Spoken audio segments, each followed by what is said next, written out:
ஜெபம் செய்வோம். வானாதி வானங்களில் வீற்றிருந்து இந்த பூமியின் மனுமக்களாக எங்களை கண்ணோக்கி பார்த்து ஒவ்வொரு நாளும் எங்களை ஆசிரியத்து வழிநடத்திய நண்பின் பரலோக பிதாவே, உம் முறைக்கே துதியும் ஸ்தோத்திரம் சகல நாட்களும் இருப்பதாக.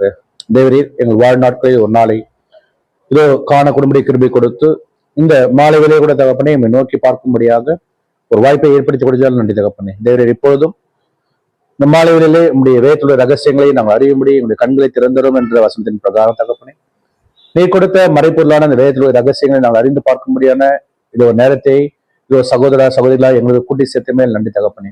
வேறு வேதத்தில் கூடிய ரகசியங்களை நாங்கள் பார்த்து அதை கேட்டு அதை உணர்ந்து அதை கேட்ட கிரைகளை நாங்கள் நடைபெற்று நீர் எங்களுக்காக வைத்திருக்கிற அந்த பந்தய பொருளை நாங்கள் அடையும்படியான ஒரு ஓட்டத்தை நாங்கள் தொடர்ந்து ஓட உடைய மேலான பரிசுத்தாவை ஒவ்வொரு நாளும் நீர் எங்களுக்கு தந்து வழிநடத்த வேண்டும். அந்த நேசகுமாரனாகிய இயேசு கிறிஸ்துவின் வெளியேறப்பட்ட நாமத்தில் இந்த சிறிய ஜபத்தை கெஞ்சி மன்றாடுகிறோம். ஜெபக்கேளும் பரிசுத்த பரலோக பிதாவே, ஆமென். கிறிஸ்து இயேசுவுக்குள் மிகவும் அன்பாக நேசிக்கப்பட்ட அன்புக்குரிய சகோதர சகோதரிகளே, உங்கள் யாவருக்கும் நம்முடைய ஆண்டவராக இயேசு கிறிஸ்துடைய நாமத்தினாலே இந்த மாலை வேளையிலே அன்பின் வாழ்த்துக்களை தெரிவித்துக் கொள்கிறோம். இந்த நாளில் கூட நாம் தேவனுடைய சத்தியங்களை பார்க்கும்படியான ஒரு வாய்ப்பை தேவன் ஏற்படுத்தி கொடுத்திருக்கிறார். அதற்காக நாம் நம்முடைய ஆண்டவராக இயேசு கிறிஸ்துக்குள்ளாக நன்றிகளை நாம் எடுத்துக்கொண்டு இன்றைய நாளுக்குரிய பாடத்துக்குள்ளாக நாம் போகிறதுக்கு முன்னாடி கடைசியா நம்ம பார்த்த அந்த ஒரு பாடத்தை நம்ம ஜஸ்ட் நம்ம ரிவைஸ் பண்ணிட்டு இன்னைக்குரிய பாடத்துக்குள்ள நம்ம போயிடலாம். கடைசி என்ன பாடம் பார்த்து முடிச்சோம்?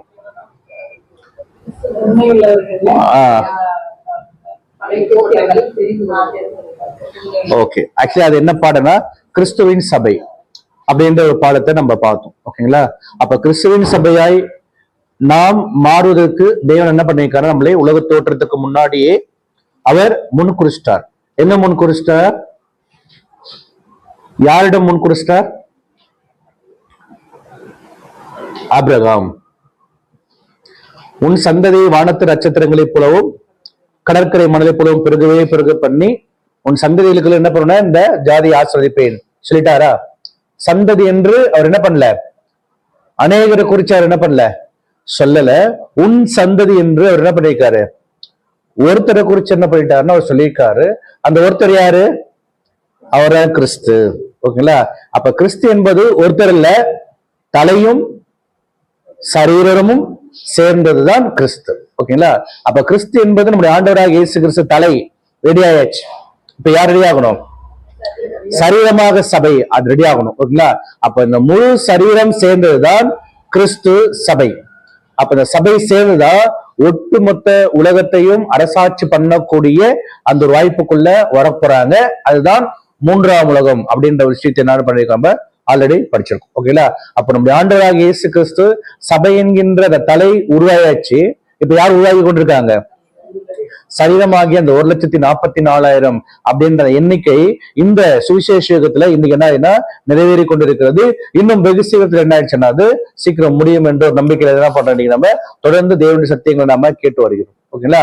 அதற்கு நாம் தகுதி உள்ளவராக மாறுவதற்கு நமக்கு தேவைப்படக்கூடிய குணலட்சணம் என்ன? அந்த 12 விதமான குணலட்சணம். ஓகேங்களா? என்னென்ன குணலட்சணம்? அது கேட்டல், பார்த்தல், சேருதல், துதித்தல்,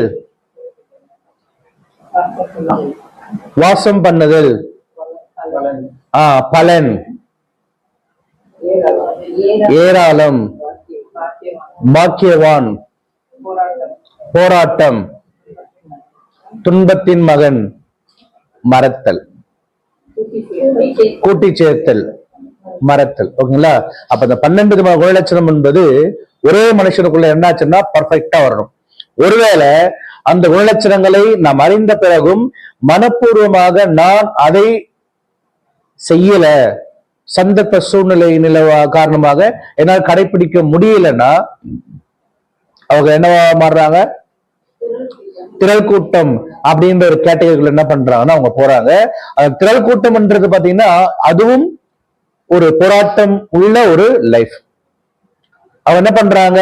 உபத்திரவ காலத்துல மாட்டிட்டு ரொம்ப சிக்குண்டு கஷ்டப்பட்டு ஆட்டுக்குட்டியோட ரத்தத்தினாலே தோய்த்து வெறுத்து என்ன பண்றாங்கன்னா இவர்களும் எங்க வராங்கன்னா பரலோக ராஜ்யத்துல எங்க சேருவாங்க? சிங்காசனத்திற்கு முன்பாக. ஏன் அவன் சிங்காசனத்துல உட்கார முடியல? ஏன்னா அவங்களுக்கு கொடுக்கப்பட்ட அந்த 12 குணலட்சணத்தை பரிபூர்ணமா என்ன பண்ண முடியல, கடைபிடிக்க முடியாததுனால அவர்கள் சிங்காசனத்துல உட்கார வேண்டியவர்கள் எங்க வந்துட்டாங்க, சிங்காசனத்திற்கு முன்பாக நின்று இரவும் பகலும் அவருடைய ஆலயமாகிய சபையை சேவிக்கக்கூடிய பணியக்கூடிய ஒரு சர்வன்ட்டுடைய வேலைதான் யாருன்னா இந்த திரள் கூட்டத்தினுடைய வேலைன்னு சொல்லி என்ன பண்றோம் நம்ம பாக்குறோம். ஓகேங்களா? நம்ம திரள் கூட்டத்தினுடைய செலக்ட் எப்படி ஆக போகுதுன்னா, அவர்கள் இந்த பூமியில ஒருவேளை தாங்கள் இழந்த அந்த குணலட்சணங்களை பரிபூர்ணமா கடைபிடிப்பதற்கு அவளுக்கு 2 விஷயம் தேவை. ஒண்ணு என்னன்னா தேவனுடைய சத்தியம், இன்னொன்னு பரிசுத்த ஆவி. ஓகேங்களா? அப்ப சத்தியம் மட்டும் கிடைச்சால் மட்டும் போதாது, அந்த சத்தியத்தை நமக்கு சரியான விதத்துல புரிந்து கொள்வதற்கு தேவை, பரிசுத்த ஆவி தேவை. அதுதான் பரிசுத்த ஆவி உங்களிடத்தில் வரும்போது நீங்கள் பலன் அடைந்து யூதேயா, கலிலேயா, சமாரியா முழுவதும் எனக்கு இருப்பீங்க, சாட்சிகளா இருப்பீங்க. அப்ப இந்த பூமியில நாம் சாட்சிகளா வாழ்வதற்கு என்ன தேவை, ஹோலி ஸ்பிரிட்ன்றது தேவை. அப்ப அந்த ஹோலி ஸ்பிரிட் இருந்தாதான் சத்தியத்தில் நம்ம என்ன பண்ண முடியும், கரெக்டான வழியில என்ன பண்ண முடியும், வாழ முடியும். சூழ்நிலைக்கு ஏற்ற மாதிரி நம்முடைய வாழ்க்கைய சத்தியத்திற்குள்ளாக கொண்டு போக முடியும். என்ற விஷயத்தை என்ன பண்ணிட்டு நம்ம கடந்த வாரம் பார்த்தோம். ஓகேங்களா?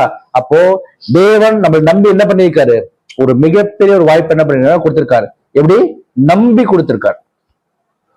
அதுதான் கடைசி ஒரு வசனம் பார்த்து முடிச்ச 1 தீமோத்தேயு 1:12 பார்க்கும்போது, இந்த கனமான ஊழியத்திற்கு என்னை ஏற்படுத்தினபடியால் என்னை பலப்படுத்துகிற என்னுடைய ஆண்டவராகிய இயேசு கிறிஸ்து என்னை உண்மையுள்ளவன்றென்னு என்னை அந்த கனமான ஊழியத்திற்கு ஏற்படுத்தினபடியால் அவரை ஸ்தோத்தரிக்கிறேன். அப்ப நம்பி என்ன பண்ணிருக்காரு, இந்த மிகப்பெரிய ஒரு ஊழியத்தை, இந்த சந்தர்ப்பத்தை, இந்த ஆசீர்வாதத்தை எனக்கு கொடுத்திருக்காரு. அப்ப நான் அதை நிறைவேற்றக்கூடிய ஒரு பிள்ளையாக இந்த பூமியில வாழ்வதுதான் இன்றைக்கு நம்ம எப்படி அழைக்கப்பட்டிருக்கோம், கிறிஸ்தவர்களாக அழைக்கப்பட்டிருக்கிறோம். கிறிஸ்துனா என்னன்னு சொல்லி நம்ம போன பார்த்துறோம். ஓகேங்களா? கிறிஸ்து என்றது என்ன, அபிஷேகம் பண்ணப்பட்டவர். ஓகேங்களா? அப்ப அபிஷேகம் பண்ணப்பட்டவர் சொல்லக்கூடிய வார்த்தையை நாம் கேட்டு அதன் பிரகாரமாக இந்த பூமியில அநேக பாடுகள், உபத்திரவங்கள், அவமானங்களை பட்டு நாம் வாழ்ந்தால் மட்டும்தான் பரலோக ராஜ்யத்தினுடைய அழைப்புகள் நம்ம போக முடியும் என்ற விஷயத்தை என்ன பண்ணிட்டோம், நம்ம கிறிஸ்துவின் சபை அப்படின்ற பாடத்தின் மூலமாக அந்த 3 நிலைமை என்ன பண்ணி நம்ம பண்ண வரோம் பார்த்தாச்சு. ஓகேங்களா?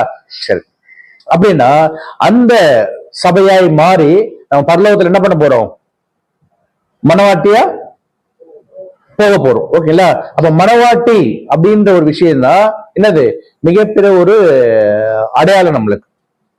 ஓகேங்களா? ஒரு கல்யாணத்துக்கு போறோம், மாப்பிள்ளை மட்டும் தனியா நின்றாருன்னா போறவங்க என்ன பண்ணுவாங்க, பொண்ணு எங்கன்னு தான் கேட்பாங்க. பொண்ணு மட்டும் நின்றா கூட பொண்ணு போட்டுக்கிற நகைய அவங்க கட்டி பட்டு போடுவே அதோட பார்த்துன்னு கொஞ்சம் என்ன பண்ணலாம், அவங்க சும்மா இருப்பாங்க. ஓகேங்களா? ஆனா மாப்பிள்ளை மட்டும் தனியா நின்னா அடுத்த ஆட்டோமேட்டிக்கா என்ன வரைஞ்சிருவா, பொண்ணு எங்கன்னு தான் கேட்பாங்க. ஓகேங்களா? அப்ப ஹைலைட்டா யாருதான், மனவாட்டி தான். ஓகேங்களா? அப்படின்னா மனவளன் யாரு, நம்முடைய ஆண்டவராக இயேசு கிறிஸ்து. ரெடி ஆயிட்டாரா இல்லையா, ரெடி ஆயிட்டாரு. ஓகேங்களா? ஆனா ரெடி ஆயிட்டா என்ன பிரயோஜனம், பரலோகத்துல அந்த கணவன் மனைவின்ற அந்த ஆசீர்வாதத்துக்குள்ள போகிறதுக்கு கணவன் மட்டும் இருந்தா போதுமா?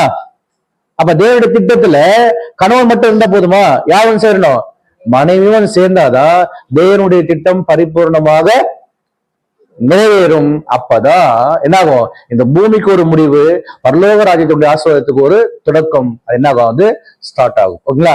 இதைதான் நம்ம என்ன பண்ண போறோம் இன்னைக்கு இந்த பாடல பார்க்க போறோம். ஓகேங்களா?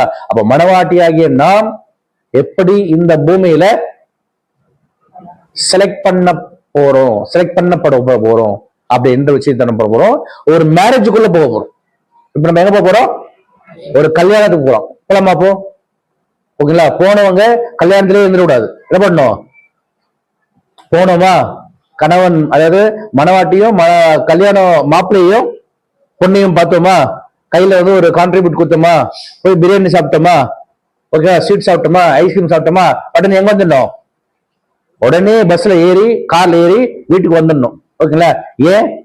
ஏன்னா வீட்டுல நம்மளுடைய புருஷன் இருக்கிறார் இல்லையா, நம்மளை தேடுவார் இல்லையா, அதனால ஒரு கல்யாணத்துக்குள்ள போக போறோம், போயிட்டு பார்த்துட்டு வர போறோம். ஓகேங்களா? ஏன் இந்த கல்யாணத்துக்கு போக போறோம்னா அவங்க தான் நம்மளுக்கு ரோல் மாடலே. ஓகேங்களா? அப்போ இந்த கல்யாணத்துக்குள்ள போறதுக்கு நம்மளுக்கு ஒரு சாம்பிள் வேணும் இல்லையா, இதுதான் நம்ம என்ன பண்ண போறோம், ஒரு சாம்பிளுக்குள்ள போகிறோம். சாம்பிள் அப்படின்னு என்னது, எடுத்துக்காட்டு.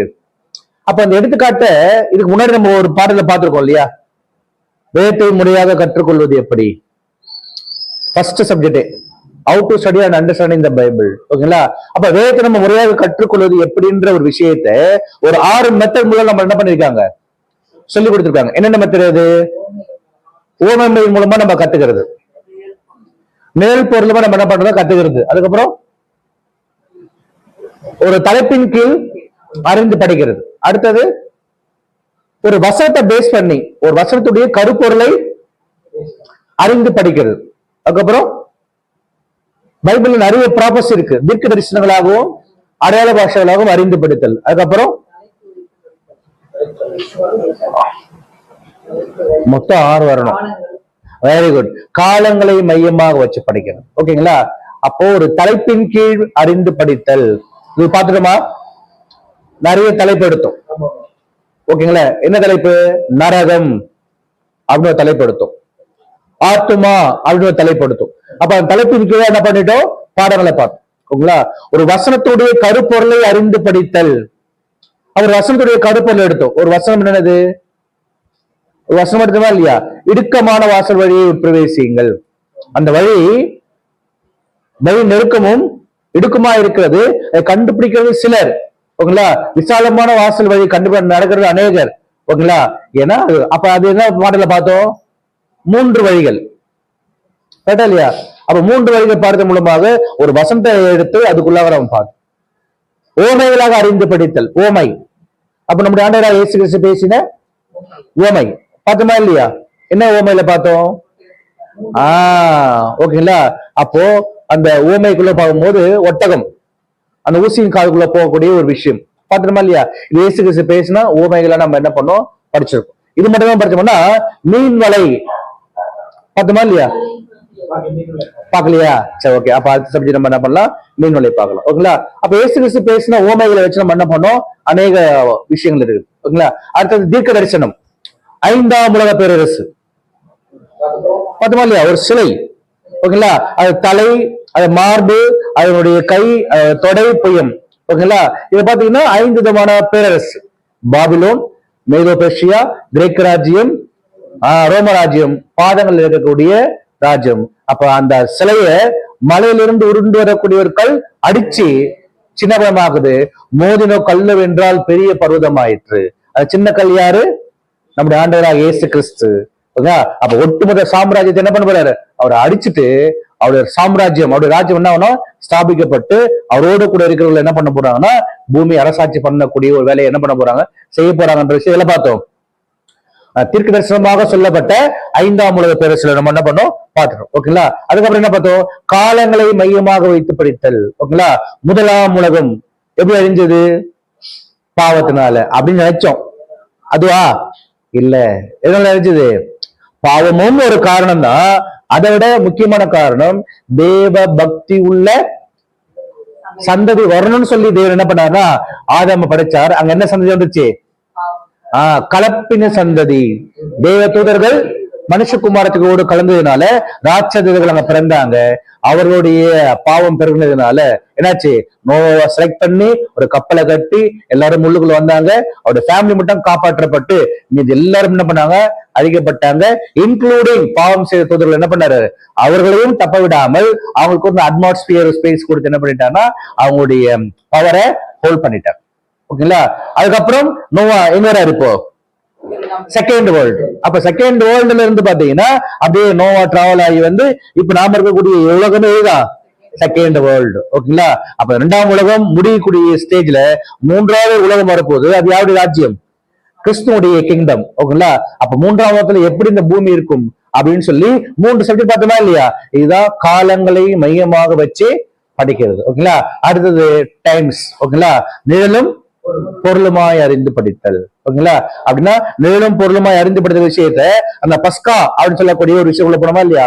ஆடு செலக்ட் பண்ணப்பட்ட நாள், ஆடு அடிக்கப்பட்ட விதம், அது எப்பொழுது அடிக்கப்பட்டது, எப்பொழுது அந்த பலி ஏற்றுக்கொள்ளப்பட்டது. அப்போ இது நிழலாக என்ன சொல்லப்பட்டது விஷயத்தை என்ன பண்ணிட்டோம்? நிழல் பொருளுமாக பார்த்தோம். அந்த ஆடுகுட்டி யாரு? ஆட்டுக்குட்டி நம்முடைய ஆண்டவராகி இயேசு கிறிஸ்து. பஸ்கா பண்டிகை 14ஆம் தேதி. ஆடு எப்ப செலக்ட் பண்ணப்பட்டது? 10ஆம் தேதி. எப்ப அடிக்கப்பட்டது? 14ஆம் தேதி. ஓகேங்களா? இயேசு கிறிஸ்து எப்ப செலக்ட் பண்ணப்பட்டாரு? 10ஆம் தேதி. எப்ப அடிக்கப்பட்டாரு? 14ஆம் தேதி. இந்த ஆடு எதற்காக அடிக்கப்பட்டது? தலைச்சன் பிள்ளை காப்பாற்றப்பட. பழைய ஏற்பாடு காலத்துல. புதிய ஏற்பாடு காலத்துல அப்ப என்ன எடுத்தாங்க?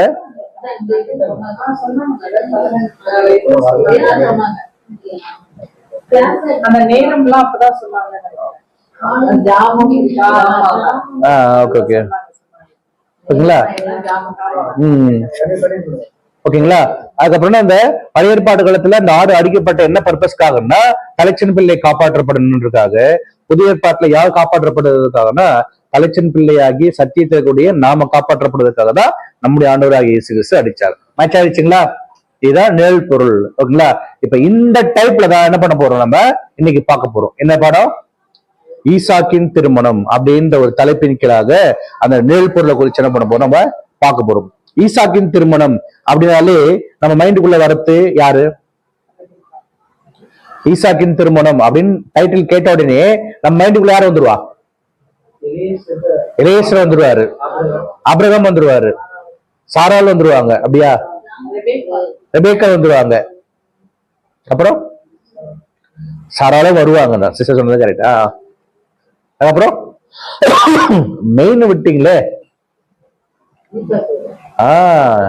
மாப்பிள்ளை அவரு தானே, மாப்பிள்ளை விட்டீங்களே. ஓகேங்களா? அப்போ முக்கியமான இந்த 5%. ஓகேங்களா? இப்ப இந்த ஒரு விஷயத்துல நம்ம என்ன முன்னாடி தெரிஞ்சு வச்சிருந்தோம்? இப்ப சொன்னீங்க இல்லையா, அந்த 5 பேர் கேரக்டர் சொன்னீங்க இல்லையா, எதை வச்சு சொன்னீங்க? படிச்சிருக்கோம். அந்த இன்சிடென்ட் ஜஸ்ட் கொஞ்சம் எக்ஸ்பிளைன் பண்ணுங்களேன். அனுப்புறாரு, தன்னுடைய வேலைக்காரன் அனுப்புறாரு. ஓகேங்களா? ப்ரே பண்றாரு.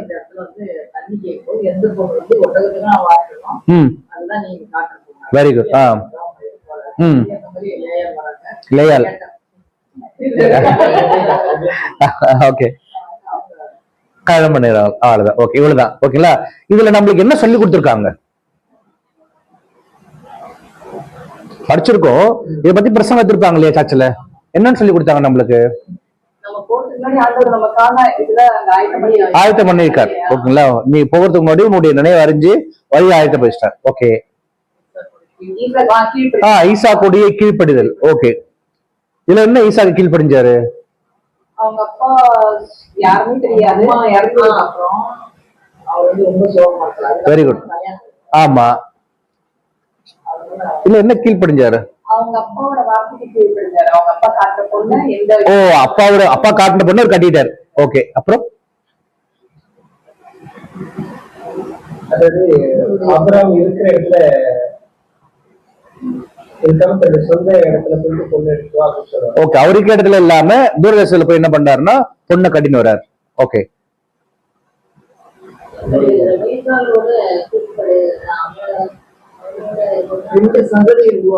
ஓகே, 2 சந்ததியில் வருது. நம்ம அது வந்து அடுத்த டாபிக் போயிடும். அது அப்ப கல்யாணம் ஆயிட்டு அதுக்கப்புறம் தான் குழந்தை பிறகுது. நம்ம இப்ப என்ன பண்றோம், கல்யாணம் தான் பாக்குறோம்.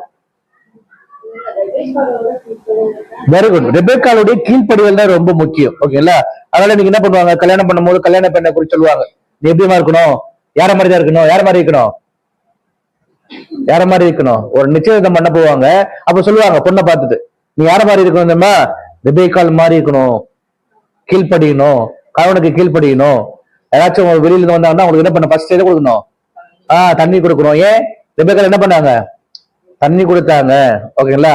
அப்போ அவங்க பண்ண சில விஷயங்களை மட்டும் நம்ம எடுத்துக்கிட்டு மிச்ச விஷயங்களை நம்ம என்ன பண்ணிட்டோம்? ஓகேங்களா? இப்ப நம்ம என்ன பண்ண போறோம், நீங்க ஏற்கனவே தெரிஞ்ச விஷயத்தை அப்படி மைண்ட்ல வச்சுக்கலாம். ஓகேங்களா? இப்ப நம்ம என்ன பண்ண போறோம், நம்ம சத்தியத்தின் அடிப்படைக்குள்ள நம்ம என்ன பண்ண போறோம், ஃபர்ஸ்ட் உள்ள போறோம். ஓகேங்களா? ஃபர்ஸ்ட் லிட்டரலா நடந்த விஷயத்த நம்ம ஓரலா என்ன பண்ணி நம்ம படிச்சிடலாம். ஓகேங்களா? அப்படின்னா இந்த ஈசாக்கின் திருமணம் அப்படின்ற விஷயத்துக்குள்ளாக போறோம் இல்லையா? போகிறதுக்கு முன்னாடி இந்த கல்யாணம் எந்த புத்தகத்துல எழுதப்பட்டிருக்கு? ஆதியாகமம். ஓகேங்களா? ஆதியாகம்ன்றது பைபிள்ல 2 டிவிஷன் இருக்குது. ஒண்ணு என்னது? பழைய ஏற்பாடு, இன்னொன்னு புதிய ஏற்பாடு. ஓகேங்களா? இப்ப நம்ம பழைய ஏற்பாட்டுல இருக்கக்கூடிய புத்தகங்களை படிக்கணுமா அப்படின்ற ஒரு கொஸ்டின் நம்மளுக்கு வருது இப்போ. ஓகேங்களா? நம்ம கையில 2 ஏற்பாடு இருக்கு. ஒண்ணு பழைய ஏற்பாடு, இன்னொன்னு புதிய ஏற்பாடு. நம்ம பழைய ஏற்பாட்டு புஸ்தகத்தை படிச்சு ஆகணுமா அப்படின்ற ஒரு கேள்வி இப்ப எனக்கு வந்துச்சு. அடுத்து உங்களுக்கும் வருது.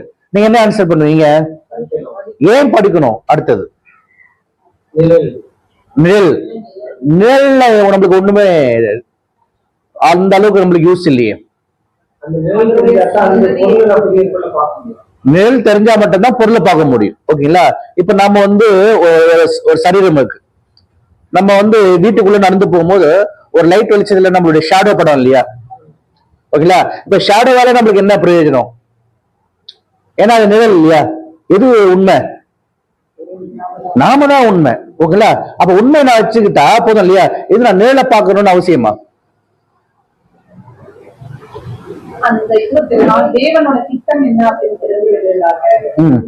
அவங்க எப்படியெல்லாம் அவங்க நியாயப்பிரமாண கட்டளை எல்லாம் எப்படி அவங்க கொடுத்திருக்காங்க அப்படின்றது நம்ம எப்படி வாழலாம்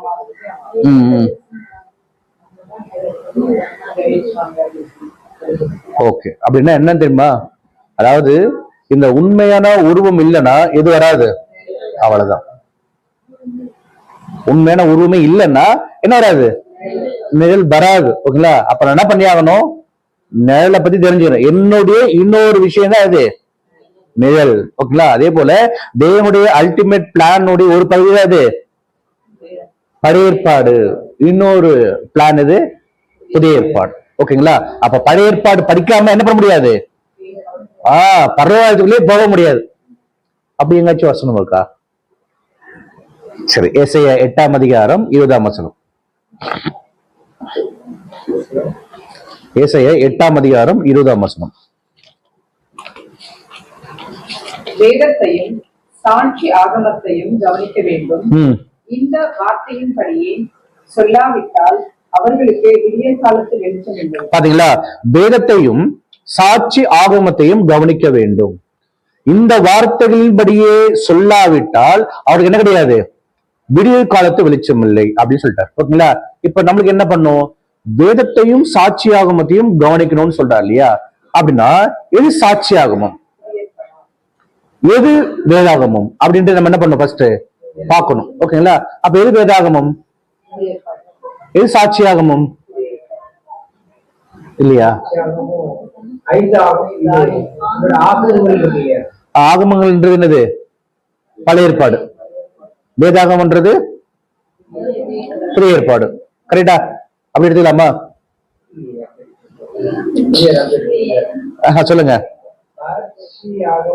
சாட்சியம்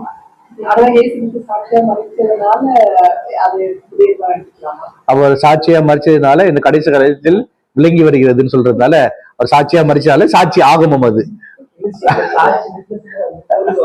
ஓகே,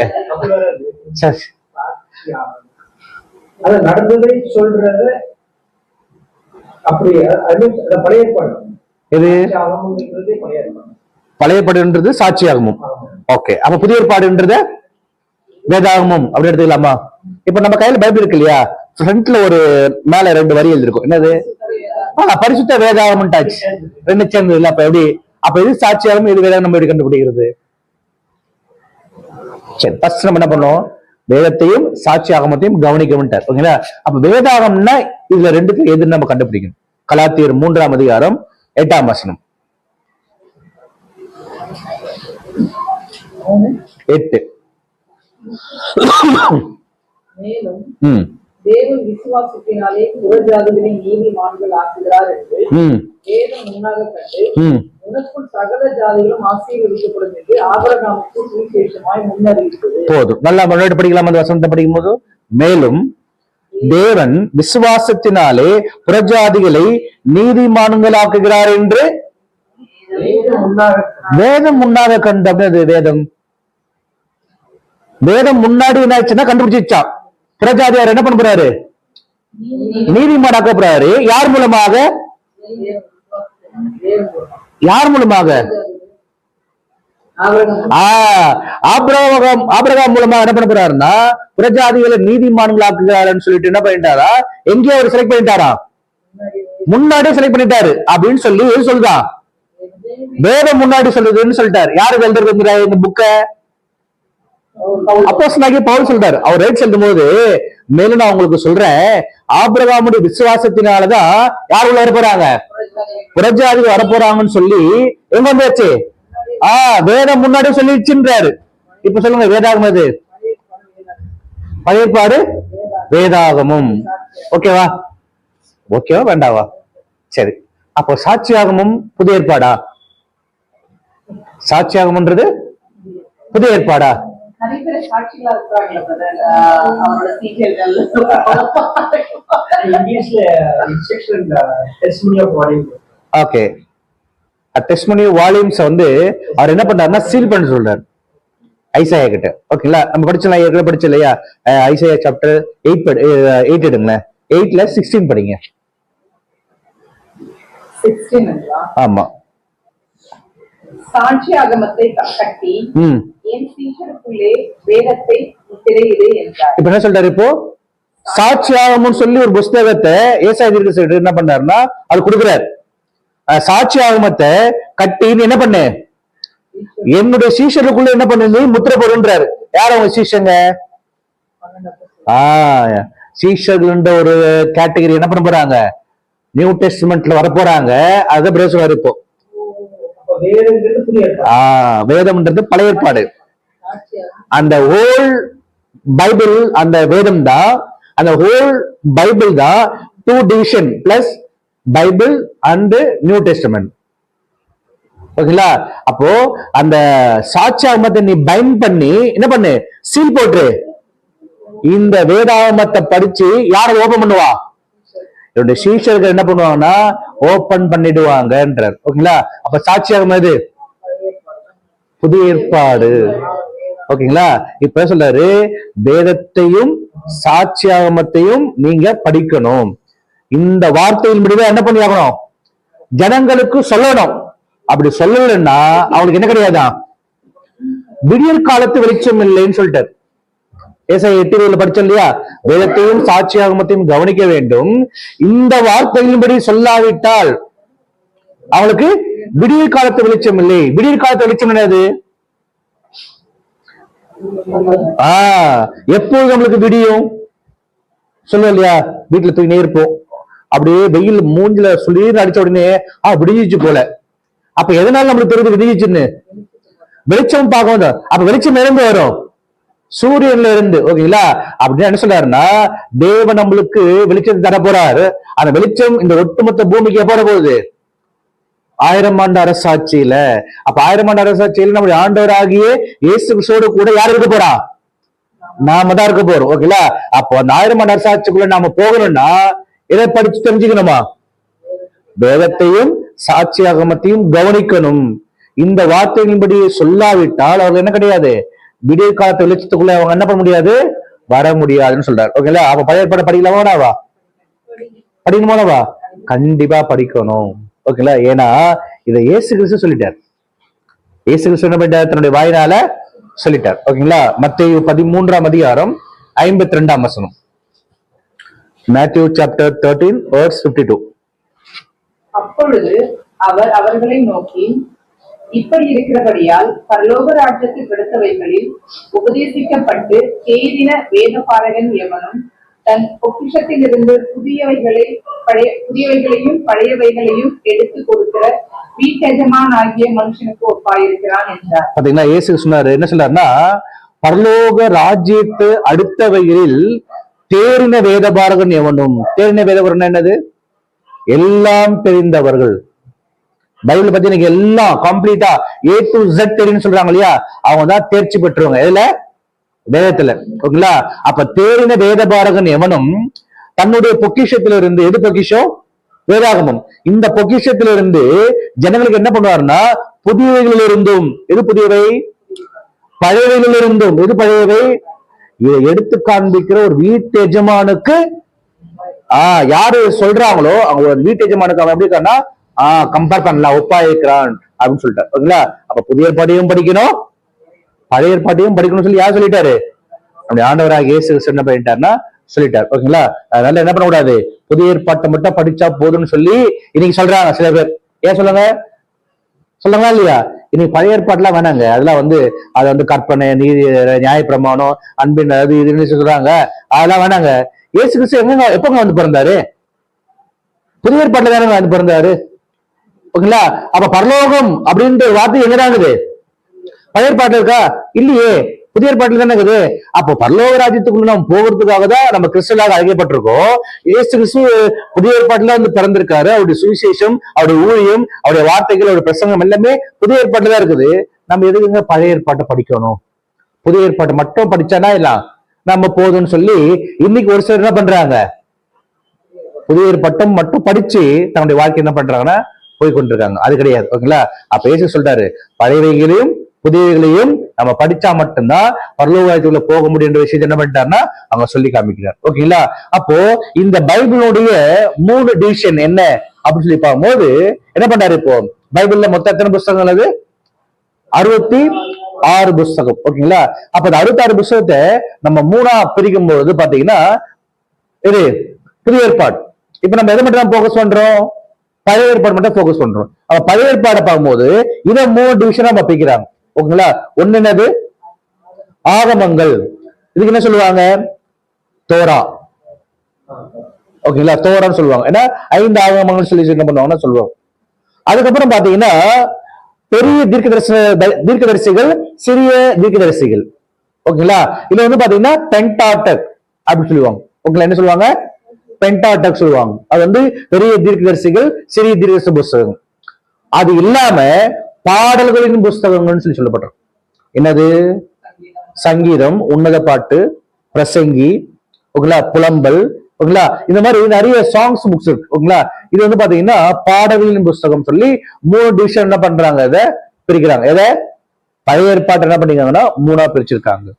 இப்ப நம்ம என்ன பண்ண போறோம்? பழைய ஏற்பாட்டுல இருக்கக்கூடிய ஒரு அதிகாரத்தை எடுத்து இன்னைக்குரிய பாடத்துக்குள்ளாக நம்ம போக போறோம். இன்னைக்குரிய பாடத்துடைய தலைப்பு என்னது? மேரேஜ் ஆஃப் ஐசாக், ஈசாக்கின் திருமணம். அப்ப இதை குறிச்சு நம்ம எங்க எழுதப்பட்டிருக்குன்னா, எங்க எழுதியிருக்காருன்னா கடவுள் அந்த ஆதியாகமம் 24ஆம் அதிகாரத்துல என்ன பண்ணிருக்காருன்னா அவர் எழுதியிருக்காரு. நம்ம பேஜ் ஃபுல்லா என்ன பண்ணலாம், ஆதியாகமம் 24ஆம் அதிகாரத்துக்கு நம்ம திருப்பிடலாம். 1ஆம் வசனத்தை படிக்கலாம் பாருங்க. சகல காரியங்களிலும் ஆசீர்வதித்து வந்தார்.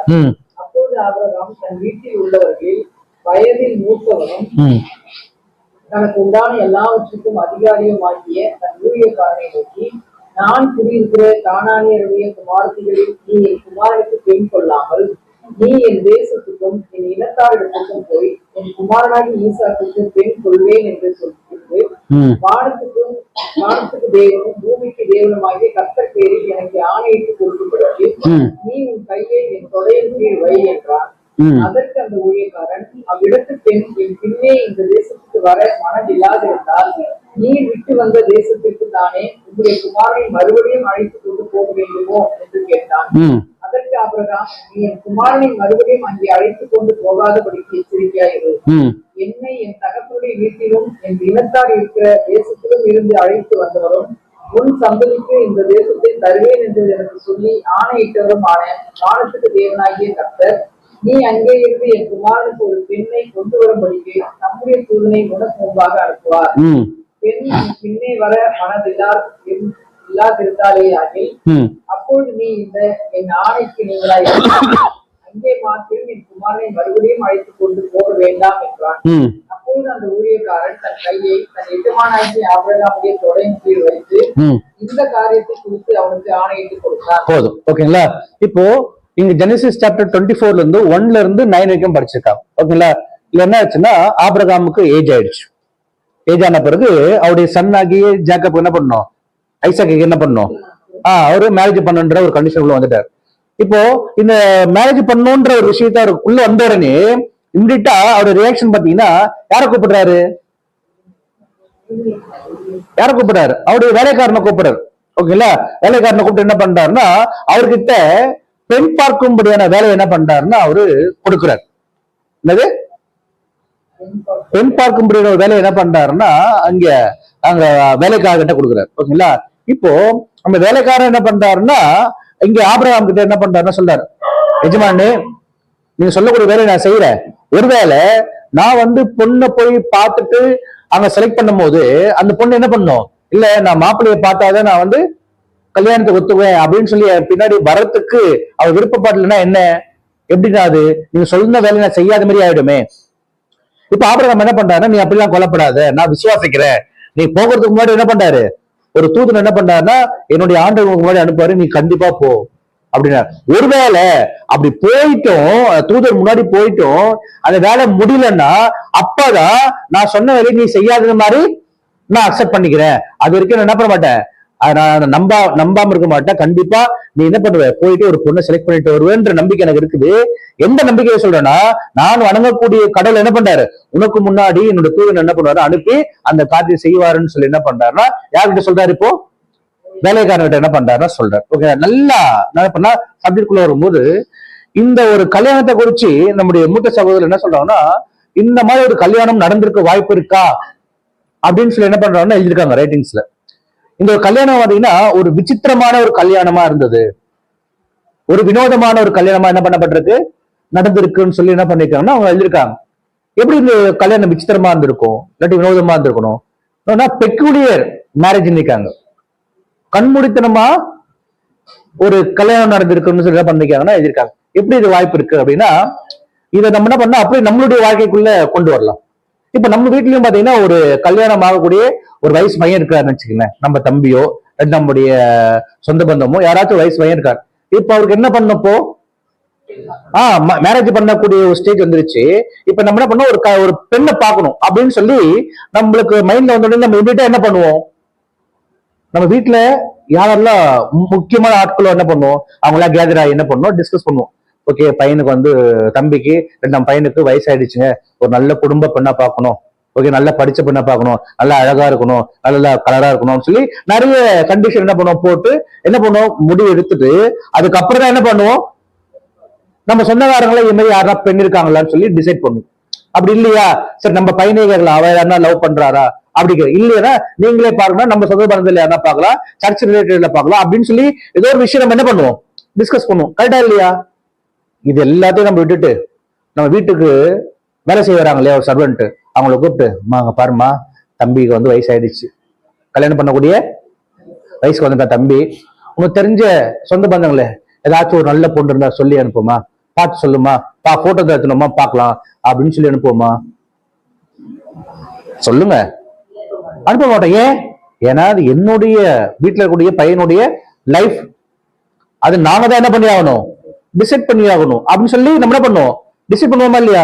பாருங்க, ஆபிரகாம் யாரை கூப்பிடுறாரு, தன்னுடைய வீட்டு வேலைக்காரன் இருக்கக்கூடிய ஊழியக்காரன் ஆகிய மனுஷனை கூப்பிடுறாரு. இவரு யாருங்க, இவருக்கு ஏதாச்சும் பேர் இருக்கா? நம்பன்னு சொல்றோம், எலியேசர் சொல்லிட்டு இடத்துல அந்த அதிகாரம் ஃபுல்லா படிச்சு பாருங்க. எது இருக்கு 67 வசனம் இருக்கு. எங்கேயும் அவரை குறிச்சு என்ன பண்ணல சொல்லப்பட்டிருக்கா? சொல்லப்பட்டிருக்கா? சொல்லுங்க, சொல்லப்பட்டிருக்கா?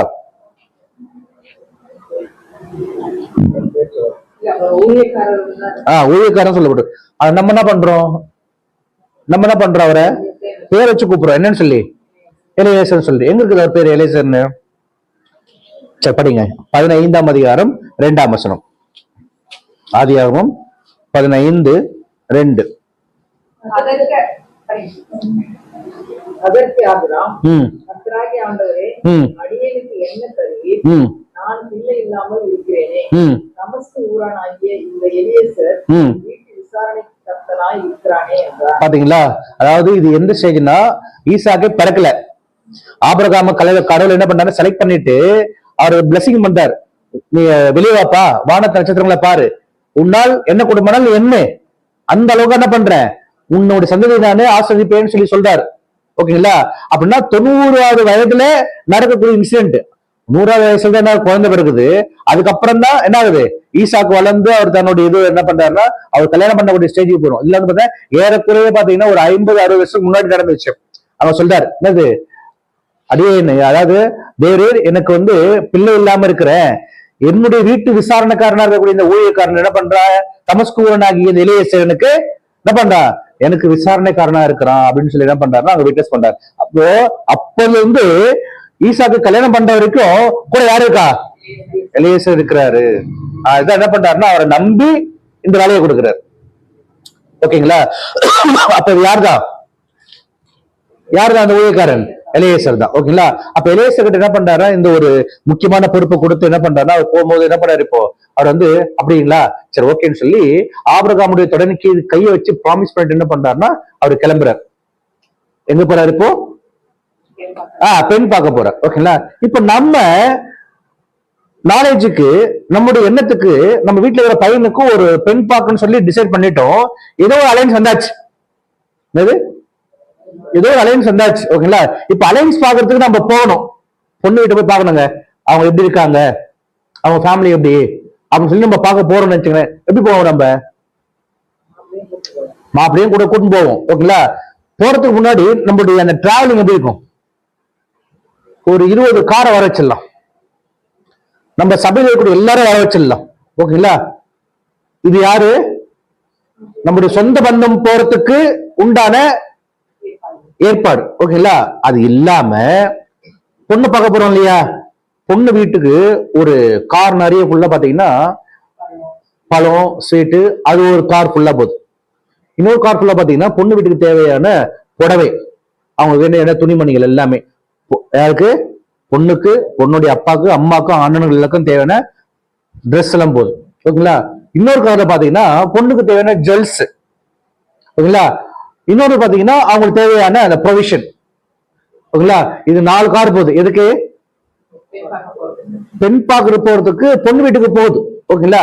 அதுக்கப்புறம் ஒரு கார்ல என்ன பண்றாங்கன்னா மாப்பிள்ளையை கூட்டிட்டு எங்க போறாங்க? இப்போ பொண்ணு பார்க்க போவோமா?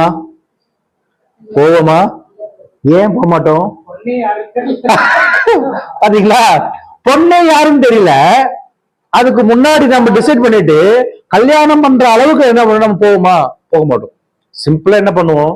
முக்கியமா ஆட்கள் மட்டும் ஒரு ஃபேமிலில ஒரு 5-6 பேர் மட்டும் போயிட்டு எப்படி இவங்க எப்படின்னு சொல்லி பார்த்துட்டு வந்துட்டு அதுக்கப்புறம் ஒரு நிச்சயதாம்பம் ஒரு ஒப்புதாம்பல மாதிரி என்ன பண்ணுவாங்கன்னா ஒரு கேதரிங் வைப்பாங்க. கரெக்டா இல்லையா? இதுதான் பண்றது. இப்போ எலியேசர் என்ன பண்றதுமா 10ஆம் வசனம் படிங்க. அந்த ஊழியக்காரன் தன் எஜமானுடைய ஒட்டகங்களில் ஒட்டகங்களை உடனே கொண்டு போனான். தன் எஜமானுடைய சகலவித உச்சிதமான பொருள்களும் அவன் கையில் இருந்தன. அவன் எழுந்து புறப்பட்டு போய் மெசொப்பொத்தாமியாவிலே நாகோருடைய ஊரில் சேர்ந்து. பாத்தீங்களா ஒரு கிளம்பினாரு இப்போ. பின்பு அந்த ஊழியக்காரன் தன்னுடைய எஜமானுடைய ஒட்டகங்களில் 10 ஒட்டகங்களை தன்னுடனே கொண்டு போனான். எத்தனை ஒட்டகமா? ஓகேங்களா? ஏன்னா ஆபிரகாம் யார் தெரியுமா? செல்வ சீமான். அதாவது இன்னைக்கு கூடிய ஸ்டேட்டஸ்ல அவர் வந்து பாத்தீங்கன்னா கோட்டீஸ்வரன். இன்னைக்கு கோட்டீஸ்வரனோட கொஞ்சம் கம்மி, பில்லியன் சொல்லுவாங்க இல்லையா, அந்த ஸ்டேஜ்ல அன்னைக்கு வந்தார் அவர். ஓகேங்களா? அதாவது டாப் லெவல்ல இருக்கிறவங்க வீட்டுல மட்டும்தான் ஒட்டகம் இருக்கும். அதை விட கீழே இருக்காங்க பாத்தீங்களா கோட்டீஸ்வரன், அவங்க வீட்டுல வந்து குதிரை இருக்கும். அதை விட கீழே இருக்காங்க பாத்தீங்களா லட்சாதிபதி, அவங்க வீட்டுல வந்து பாத்தீங்கன்னா கழுதை இருக்கும். அதுக்கு கீழே இருக்காங்க பாத்தீங்களா இவங்க வந்து பாத்தீங்கன்னா மிடில் கிளாஸ். இதுதான் அப்போ. ஓகேங்களா? அப்பனா இந்த ஆபிரகாமுடைய வீட்டுல நிறைய ஒட்டகம் இருக்குது. ஆனா நல்ல ஸ்ட்ரென்த்தான வெயிட்ட தாங்கக்கூடிய அளவுக்கு இருக்கக்கூடிய கழுதையில அவர் செலக்ட் பண்றாரு. 10 ஒட்டகத்தை என்ன பண்றாரு? செலக்ட் பண்றாரு. ஏன் 10 ஒட்டகத்தை செலக்ட் பண்றாரு? ஏன்னா பொண்ணு வீட்டுக்கு தேவையான ப்ரொவிஷனு, ஜுவல்ஸ், ட்ரெஸ் எல்லாத்தையும் என்ன பண்றாருன்னா ஒட்டகத்து மேல இருக்கிறார். ஒட்டகம் எவ்வளவு சும தாங்க இல்லையா? நம்ம படிக்கும் போது சொல்லுவோம் ஓகேங்களா, பாலைவன கப்பல்னுவாங்க ஒரு ஒட்டகத்தை. அப்ப ஒரு ஒட்டகமே அவ்வளவு சுமை சுமக்குதுன்னு வச்சுக்கலேன். 10 ஒட்டகம் ஒரு பெரிய கப்பலே வந்து கடல்ல போற மாதிரி இது 10 ஒட்டகம் டிராவல் ஆகுது. ஓகேங்களா? அப்ப தன்னுடைய வேலைக்காரன் கூட்டிட்டு என்ன பண்றாருன்னா இப்ப எங்க போறாரு? இப்போ பெண் பாக்குறதுக்காக போறாரு. ஓகேங்களா? இவ்வளவு விதமான பொருட்களை எடுத்துக்கொண்டு போறாரு இல்லையா? மெசொப்பொத்தாமியால இருந்து அங்க இருந்து டிராவல் பண்ணி இப்ப என்ன பண்றாருன்னா இங்க வந்துட்டார். நாகரோட ஊர்ல வந்து என்ன பண்றாருன்னா சேர்ந்துட்டு இப்ப இவர் யாரை பார்க்கணும்? ஃபர்ஸ்ட் பொண்ணை செலக்ட் பண்ணணும். எப்படி செலக்ட் பண்றது தெரியலையா? இப்பதான் அவர் என்ன பண்றாருன்னா அந்த நாகருடைய ஊர்ல வந்து என்ன பண்றாருன்னா வந்து நின்ன உடனே ஒரு ப்ரேயர் பண்றார். என்ன ப்ரேயர்னா, ஆண்டவரே நான் அந்த ஊர்ல வந்து நின்னுக்கிறேன், நான் பெண்ணை செலக்ட் பண்ண போறேன். எந்த பொண்ணு வந்து நீங்க வந்து செலக்ட் பண்றீங்கன்னு எனக்கு தெரியாது, ஆனா இருந்தாலும் நீங்க தான் என்ன பண்ண போறீங்க?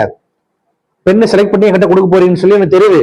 ஆனா நான் என்ன உங்ககிட்ட ப்ரேயர் பண்றேன்னா அந்த பெண்ணுடைய கேரக்டர் எப்படி இருக்கணும்ன்றதை நான் டெஸ்ட் பண்ணணும். நான் எந்த பெண் கிட்ட கொஞ்சம் குடிக்க தண்ணி கொடுன்னு சொல்லி கேட்கிறனோ அந்த பெண் என்ன பண்ணும்? எனக்கும் கொடுக்கணும், நான் கூட்டிக்கிட்டு வந்த ஒட்டகத்துக்கும் கொடுக்கணும்னு சொல்லி என்ன பண்றாருன்னா, அவர் அந்த பொண்ணு வந்து பண்றாங்களோ அவங்கதான் ஆண்டவரு, நீங்க செலக்ட் பண்ணப்பட்ட அந்த கல்யாண பண்ணி சொல்லி நான் அக்செப்ட் பண்ணிக்கிறேன் அப்படின்னு சொல்லி என்ன பண்றாங்க, இவரு ப்ரே பண்ணி என்ன பண்றாருன்னா முடிக்கிறார். இப்ப இந்த ஜெபத்தை பார்க்கலாமா? படிங்க 11ல இருந்து.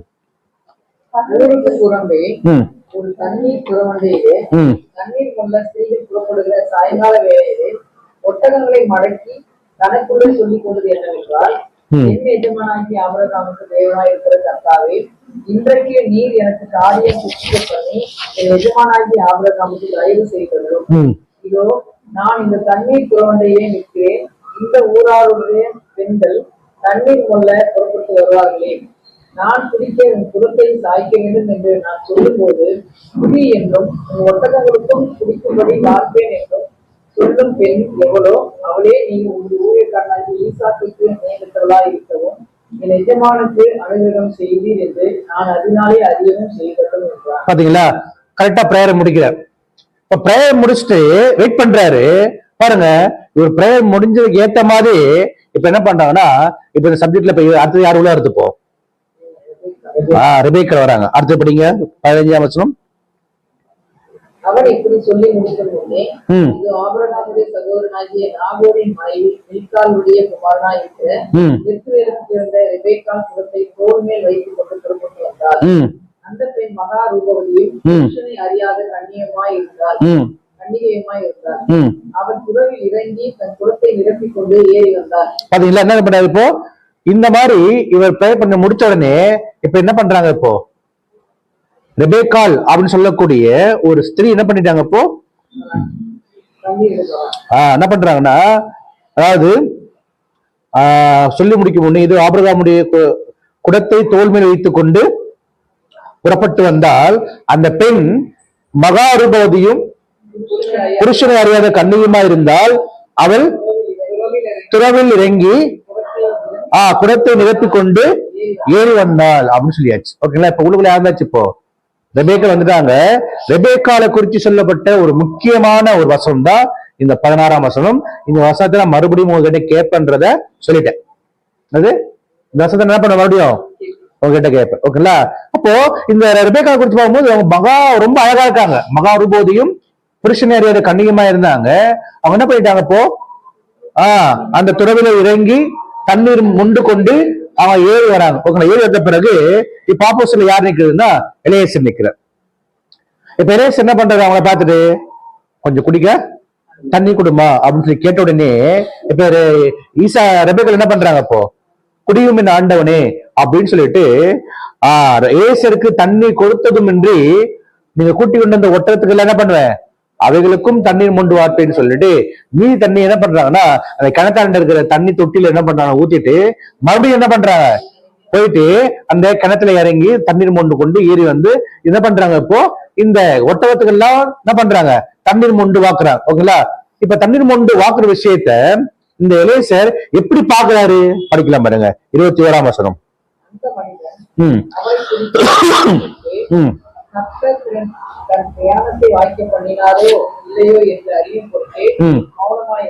பாத்தீங்களா, இப்ப என்ன சொல்லிச்சு வசனம், அந்த மனிதன் அவளை குறித்து ஆச்சரியப்பட்டு என்றார் இல்லையா? அப்ப இந்த ஆச்சரியத்தை ஏன் படணும்? ஓகே, அதனால ஆச்சரியமா? ஏன்னா இவருடைய ஆச்சரியம் பாத்தீங்கன்னா யாரை பார்த்தோன்னே தான், ரெபேக்கால பார்த்தது ஆச்சரியம். ஓகேங்களா, அப்ப ரெபேக்கால என்ன பண்றாங்க,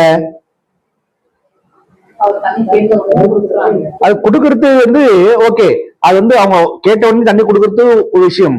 பட் இருந்தாலும் இவர் வந்து என்ன பண்றாருன்னா சைலண்டா என்ன பண்றாரு, இப்போ அந்த தொட்டி வந்து உட்காராரு, அவங்களே பார்த்துக்கிறாரு, ஆச்சரியப்படுறாரு, இன்னும் கன்ஃபார்ம் பண்ணல இதுதான் பொருள்னு சொல்லிட்டு. ஓகேங்களா, ஏன் அவர் ஆச்சரியப்படுறாரு? ஆச்சரியப்பட்டார் அவர் மனசுல நினைச்சதா அவங்க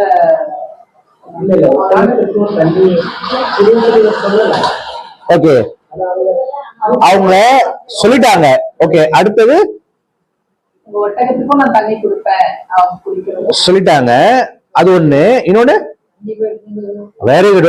என்ன பண்ணாதம்மா தண்ணி மொண்டு ஊத்தி வைக்காங்க. எங்க தொட்டில எது குடிக்க? ஒட்டகம். இதுல என்ன ஆச்சரியம்? இதுல என்ன ஆச்சரியம்? இதுதான் ஆச்சரியமே. ஓகேங்களா? இளையசர் அதிகபட்சமா எவ்வளவு தண்ணி குடிச்சிருப்பாரு? 1 லிட்டர், அதிகபட்சமா 2 லிட்டர் குடிச்சிருப்பாரா? தாகம் 10 ஒட்டகம் எவ்வளவு தண்ணி குடிக்கும் அது தெரியுமா? ஒரு ஒட்டகம் 1 டைம் தண்ணி குடிச்சதுன்னா 105 லிட்டர் தண்ணி குடிக்குமா 1 டைம் குடிச்சதுன்னா. 10 கேமல் இன்ட்டு 105 எவ்வளோ? 1050 லிட்டர் தண்ணிய தொட்டில மொண்டு ஊத்துறது அப்ப யாரு வேலை? யாரு வேலை? ரெபேக்காவோட வேலை. ஓகேங்களா? நம்ம வீட்டுல வேற கிணறு எப்படி இருக்குது? சுவிட்ச் போட்டா மோட்டர் வந்து தொட்டில ஊத்திடும். அந்த தொட்டில ஊத்தக்கூடிய தண்ணி தான் நம்ம என்ன பண்றோம்? அங்க கனெக்ஷன் போட்டு குழா போட்டு யூஸ் பண்றோம். ஓகேங்களா? தொட்டியே இது மோட்டரே இருக்காவில்ல. சம்டைம் நம்ம என்ன பண்ணுவோம்? கிணத்துல இருந்து வாளி போட்டு எரிப்போம். எவ்வளவு எரிப்போம்? தேவையான அளவுக்கு. ஓகேங்களா? 1000 லிட்டர் தண்ணி இறைக்க முடியுமா? இறைச்சாலும் கைதான். ஓகேங்களா? ஆனா ரெபேக்காள் என்ன பண்ணாங்க தெரியுமா? துறவில் இறங்கி அப்படின்னு என்னது? இங்கதான் தண்ணி இருக்குன்னு நினைச்சுங்களேன். இந்த இடத்துல தண்ணி இருக்கு. நம்முடைய வீடு வந்து பாத்தீங்கன்னா ஃபர்ஸ்ட் ஃப்ளோர். இப்போ இந்த ஸ்டெப்ஸ்ல இறங்கி இங்க தண்ணி மொண்டு மேல ஏத்தணும். படிக்கட்டுல ஏறி ஏத்தணும். ஓகேங்களா? எத்தனை குளத்தை மொண்டு ஏத்துவோம் மேல? ஒன்னொன்னா திரும்ப போவோம். ஓகேங்களா? 1000 லிட்டர் தண்ணியை மொண்டு வருமா? துறவிலே இறங்கி தண்ணீர் மொண்டு கொண்டு ஏறி தொட்டில ஊத்தி 10 ஒட்டகம் தாகம் தீர அளவுக்கு அவ மொண்டு வாக்குறாங்க. இத பாக்குறாரு யாரு? என்னடா பொண்ணு இது? தண்ணி தான் கொஞ்சம் கேட்டேன், எனக்கும் தண்ணி கொடுத்தா நான் கூட்டி கொண்டு வந்த ஒட்டகத்துக்கும் பார்த்தான்னு சொல்லி அவங்க பண்ணக்கூடிய சாக்ரிஃபைஸ் என்ன பண்றாங்க? ஆச்சரியப்பட்டு மௌனமா இருக்கிறாரு. இவங்க தானா தட்டி வேற ஒரு பொண்ணு வருவாங்களா அப்படின்னு சொல்லி என்ன பண்றாருன்னா பாக்குறாரு. அப்படி பண்ணும்போது இவங்க பண்ணக்கூடிய சாக்ரிஃபைஸ் வந்து பயங்கரமா இருந்ததுனால இப்ப அடுத்து என்ன சொல்றாருன்னா 22ஆம் வசனம், ஒட்டகங்கள் குடித்து தீர்ந்த பின்பு இப்ப என்ன ஆச்சு? இப்போ ஒட்டகங்கள் என்ன ஆயிடுச்சு? இப்போ குடிச்சு தீர்ந்தாச்சு, தாக அறிஞ்சாச்சு. இப்பதான் அவர் கன்ஃபார்ம் பண்றாரு இவங்க தான் யாரு?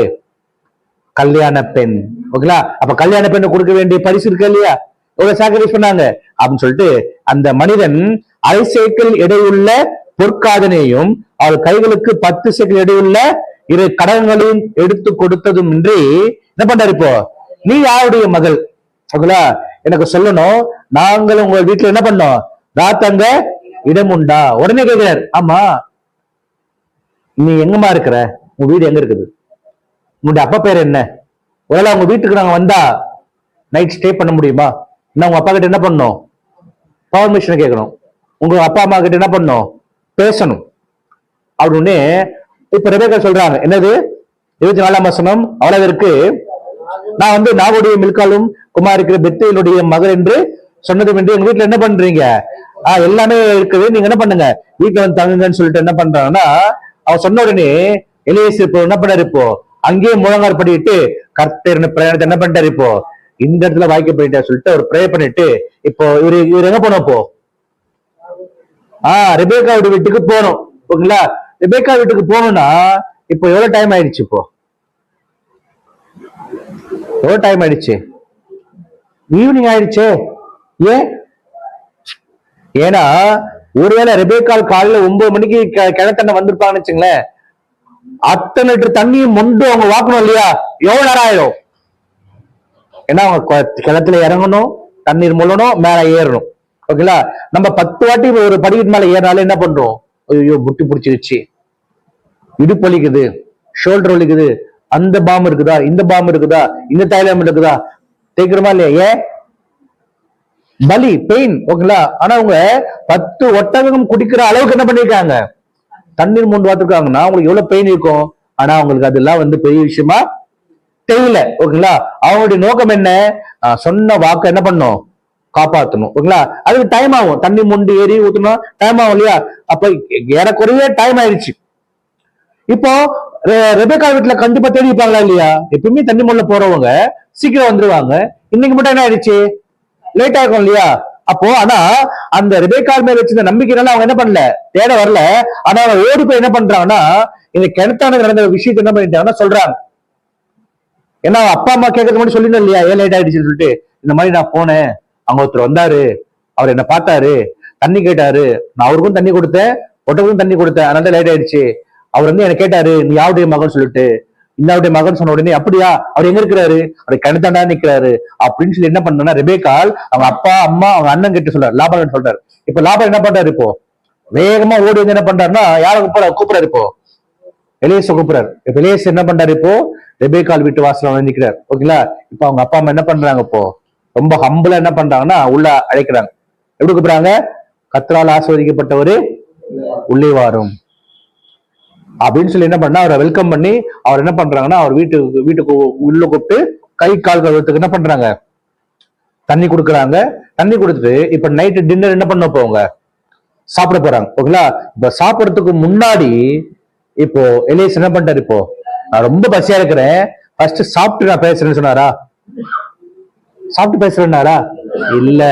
ஓகேங்களா? அவர் என்ன பண்ணாரு, இப்ப பாருங்க, படிங்க 33ஆம் வசனம். பின்பு அவனுக்கு முன்பாக போஜனம் வைக்கப்பட்டது.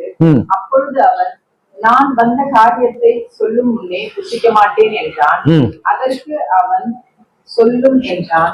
அப்பொழுது அவன், நான் ஆபிரகாமுடைய ஊழியக்காரன், கர்த்தர் என் எஜமானை மிகவும் ஆசீர்வதித்திருக்கிறார், அவர் சீமானாய் இருக்கிறார். கர்த்தர் அவருக்கு ஆடு மாடுகளையும் வெள்ளியையும் பொன்னையும் வேலைக்காரரையும் வேலைக்காரிகளையும் ஒட்டகங்களையும் கழுதைகளையும் கொடுத்திருக்கிறார். பாத்தீங்களா? இப்ப என்ன சொல்றாருன்னா சாப்பிடுங்க அப்படின்னு சொல்லி ரெக்வஸ்ட் பண்றாங்க.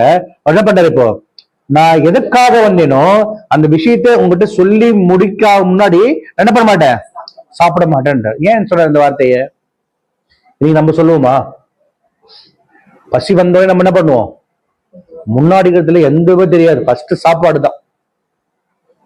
அப்படி சாப்பாடால டென்ஷன் ஆகுங்களா நிறைய பேர் இருக்காங்க. சாப்பிடலச்சுங்களா அவங்களுக்கு டென்ஷன் ஆயிடுவாங்க. அப்போ இந்த எலிசா பாத்தீங்கன்னா சாப்பாடை பாக்குறாரு. பார்த்த உடனே சாப்பிட்டு பேசலாம்னு சொன்னாரா? இல்ல, நான் என்ன நோக்கத்துக்காக வந்தனோ அதை என்ன பண்ணோம் சொல்றேன்றார். உங்களா இது அப்படி நம்மளுடைய நிகழ்ச்சியில கொண்டு வாங்க. நம்முடைய ஃபார்மேட்ல நம்ம வீட்டுல இருக்கிற பையனுக்கு ஒரு நிச்சயம் பண்ண போறோம், உங்க பெண் பார்க்க போறோம். ஓகேங்களா? அப்ப வீட்டுல இருக்கிற உங்களுடைய பெண் பிடிக்காததுக்கு முன்னாடி கை நினைப்பாங்களா? நினைக்க மாட்டாங்க. பொண்ணு வீட்டுல இருக்கிறவங்க பிடிக்கணும், பொண்ணை பிடிக்கணும், அதெல்லாம் பிடிச்ச பிறகுதான் என்ன பண்ணுவாங்க, சாப்பிடுவாங்க. அதான் கை நினைக்கிறது சாப்பிடுறது. ஓகேங்களா? அப்படின்னு என்ன சொல்ல வர்றாருன்னா, நான் ஃபர்ஸ்ட் என்ன பண்றேன், நான் எதுக்காக வந்தேன் அப்படின்ற இந்த அபிப்பிராயத்தை உங்கள்கிட்ட சொல்லிடுறேன். நீங்க அக்செப்ட் பண்ணிட்டா மட்டும்தான் என்ன பண்ணுவேன், நான் சாப்பிடுவேன், போஜனத்துல கை வைப்பேன்னு சொல்லி என்ன பண்றாருன்னா சொல்றாரு. சரி சொல்லுங்கன்ற. நான் யார் தெரியுமா? நம்முடைய ஊழியக்காரன், என்னுடைய எஜமான வந்து பண்ணிக்கிறான். தேவன் எல்லா இடத்துலயும் என்ன பண்ணிருக்காருன்னா பிளஸிங் பண்ணிருக்காரு, செல்வசியமா இருக்கிறாரு. ஓகேங்களா? ஆனா முதுவேலை என்ன பண்ணிருக்காங்கன்னா ஒரு குழந்தை கொடுத்திருக்காரு. அவரும் வந்து பயங்கரமான ஒரு மனுஷன். ஈசாக்கு அப்பாவுடைய பேச்ச தட்டாமல் கீழ்ப்படியக்கூடிய ஒரு குமாரனை யாரு, அவருக்கு பிறக்கக்கூடிய ஒரு சீமானா இருக்கிறாரு. அவருடைய எஜமானுடைய குமாரன் ஈசாக்கு. இவருக்கு கல்யாணம் பண்ணக்கூடிய ஒரு வயது வந்ததுனாலதான் அவர் என்ன செலக்ட் பண்ணி என்ன பண்ணிட்டாருன்னா ஒரு பெண் பாக்குறதுக்கான ஒரு வேலையை என்ன பண்ணிருக்காருன்னா சொல்லி அனுப்பிச்சிருக்காரு. அந்த ஒரு வேலையை என்ன பண்ணா கலந்து வந்து இந்த ஊர்ல வந்து நான் நிற்கும் போது உங்க ஊருடைய துறவாண்ட வந்து நின்று இந்த மாதிரி ப்ரேயர் பண்ணும்போது உங்க வீட்டு பொண்ணு வந்தாங்க. வந்து நான் என்ன ப்ரேயர் பண்ணணும் அது அப்படியே என்ன பண்ணாங்க, செஞ்சு முடிச்சாங்க. செஞ்சு முடிச்சதுனால இப்போ உங்க பொண்ணு வந்து என்னுடைய எஜமானிய குமாரன் ஆகிய ஈசாக்கு என்ன பண்றேன்னு பெண் கேட்கும்படி என்ன பண்ணிருக்க நான் வந்திருக்கேன். அதனால உங்களால் முடியுமா, என்னுடைய எஜமானிய குமாரன் ஆகிய ஈசாக்கு உங்களுடைய பெண்ணை கல்யாணம் பண்ணி கொடுக்கறதுக்கு நீங்க தயாரா இருக்கீங்களா அப்படின்னு சொல்லி என்ன பண்றாருன்னா கேட்கும்போது இப்போ இவங்க என்ன சொல்லிப்பாங்க, என்ன பண்ணிப்பாங்க, அவங்க என்னங்க நீங்க பேசுறீங்க, முன்ன பின்ன உங்களை பார்த்ததே இல்லை, ஏதோ நைட் டைம் ஆயிடுச்சு, இந்த நைட்ல நீங்க எங்க போவீங்க அப்படின்றதுக்காக எங்க வீட்டுல தங்கிட்டு சாப்பிட்டு போவீங்கன்னு சொல்லி பாத்தீங்கன்னா என்ன பண்றீங்க, எங்க வீட்டு பெண்ணை நீங்க வந்து சம்மந்தம் கேட்க வந்தீங்களே, அதெல்லாம் முடியாதுங்க. நீங்க என்ன பண்ணுங்க, ஃபர்ஸ்ட் போய் மாப்பிள்ளையை கூட்டுன்னு வாங்க, மாப்பிள்ளைய அப்பா அம்மா கூட்டுன்னு வாங்க, அவங்ககிட்ட உட்காந்து பேசணும். அது எவ்வளவு பெரிய பணக்காரன் இருந்தாலும் சரி, நான் வளர்த்த புள்ளைய வந்து நான் கொடுத்துட முடியுமா உங்களுக்கு தானமா? ஓகேங்களா? அட்லீஸ்ட் அவங்க வரல மாப்பிள்ளை கூட்டுவாங்க, பார்க்கணும் அவர் வந்து அழகா இருக்காரா, குள்ளமா இருக்காரா, ஹைட்டா இருக்காரா, கருப்பா இருக்கா, வெளியே இருக்காரா, என்ன வேலை செய்யறாரு அப்படின்னு நாங்க பார்த்த பிறகு நாங்க டிசைட் பண்ண முடியும். சொல்லிக்கலாமா சொல்லக்கூடாதா? சொல்லிக்கணுமா சொல்லக்கூடாதா? சொல்லி இருக்கணும். இன்னைக்கு சொல்றாங்க, கேட்டா இல்லையா? ஆனா பாருங்க, எலியேசர் சொல்லக்கூடிய வார்த்தையை நம்பி ரெபேக்காவுடைய ஃபேமிலி என்ன பண்றாங்க, முழுசா அக்செப்ட் பண்ணிக்கிறாங்க. அது இல்லாம அவர் சொல்லும் போதே அந்த ஒரு இன்சிடென்ட் உள்ள போயிட்டாங்க. ஓ, இவ்வளவு ஆஸ்வதிக்கப்பட்டவரா, இவ்வளவு கீழ்ப்படியில் உள்ள ஒரு மகனா, இவ்வளவு வசதியா இருக்காங்களா, ஓகே, இந்த அளவுக்கு தேவ பக்தியில ஒரு குடும்பமா அப்படின்னு சொல்லி என்ன பண்ண டைரக்டா உள்ள போயிட்டாங்க இன்சிடென்ட்ஸ் உள்ள. அந்த விஷயத்த சொன்ன முடிஞ்ச உடனே இவங்க என்ன பண்றாங்க தெரியுமா, தலை குனிஞ்சு பண்ணிடுறாங்க. படிக்கலாம், 48ஆம் வசனம் படிங்க. தலை குனிந்து கர்த்தரை பணிந்து கொண்டு, நான் என் எஜமானுடைய சகோதரன் குமாரத்தியை அவர் குமாரனுக்கு கொள்ள என்னை நேர்வழியாய் நடத்தி வந்த என் எஜமானாகிய ஆபிரகாமின் தேவனாய் இருக்கிற கர்த்தரை ஸ்தோத்திரிக்கிறேன்.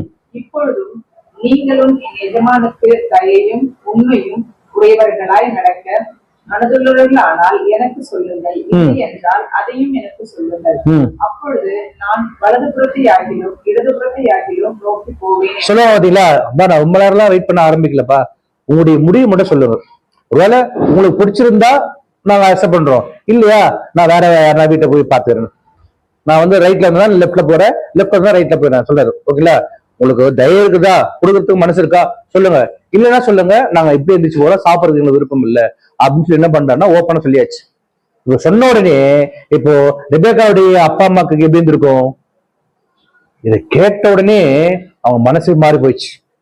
ஏன்னா இது நார்மலா என்ன ஆகல, நடக்கல, இது யார் வந்தது?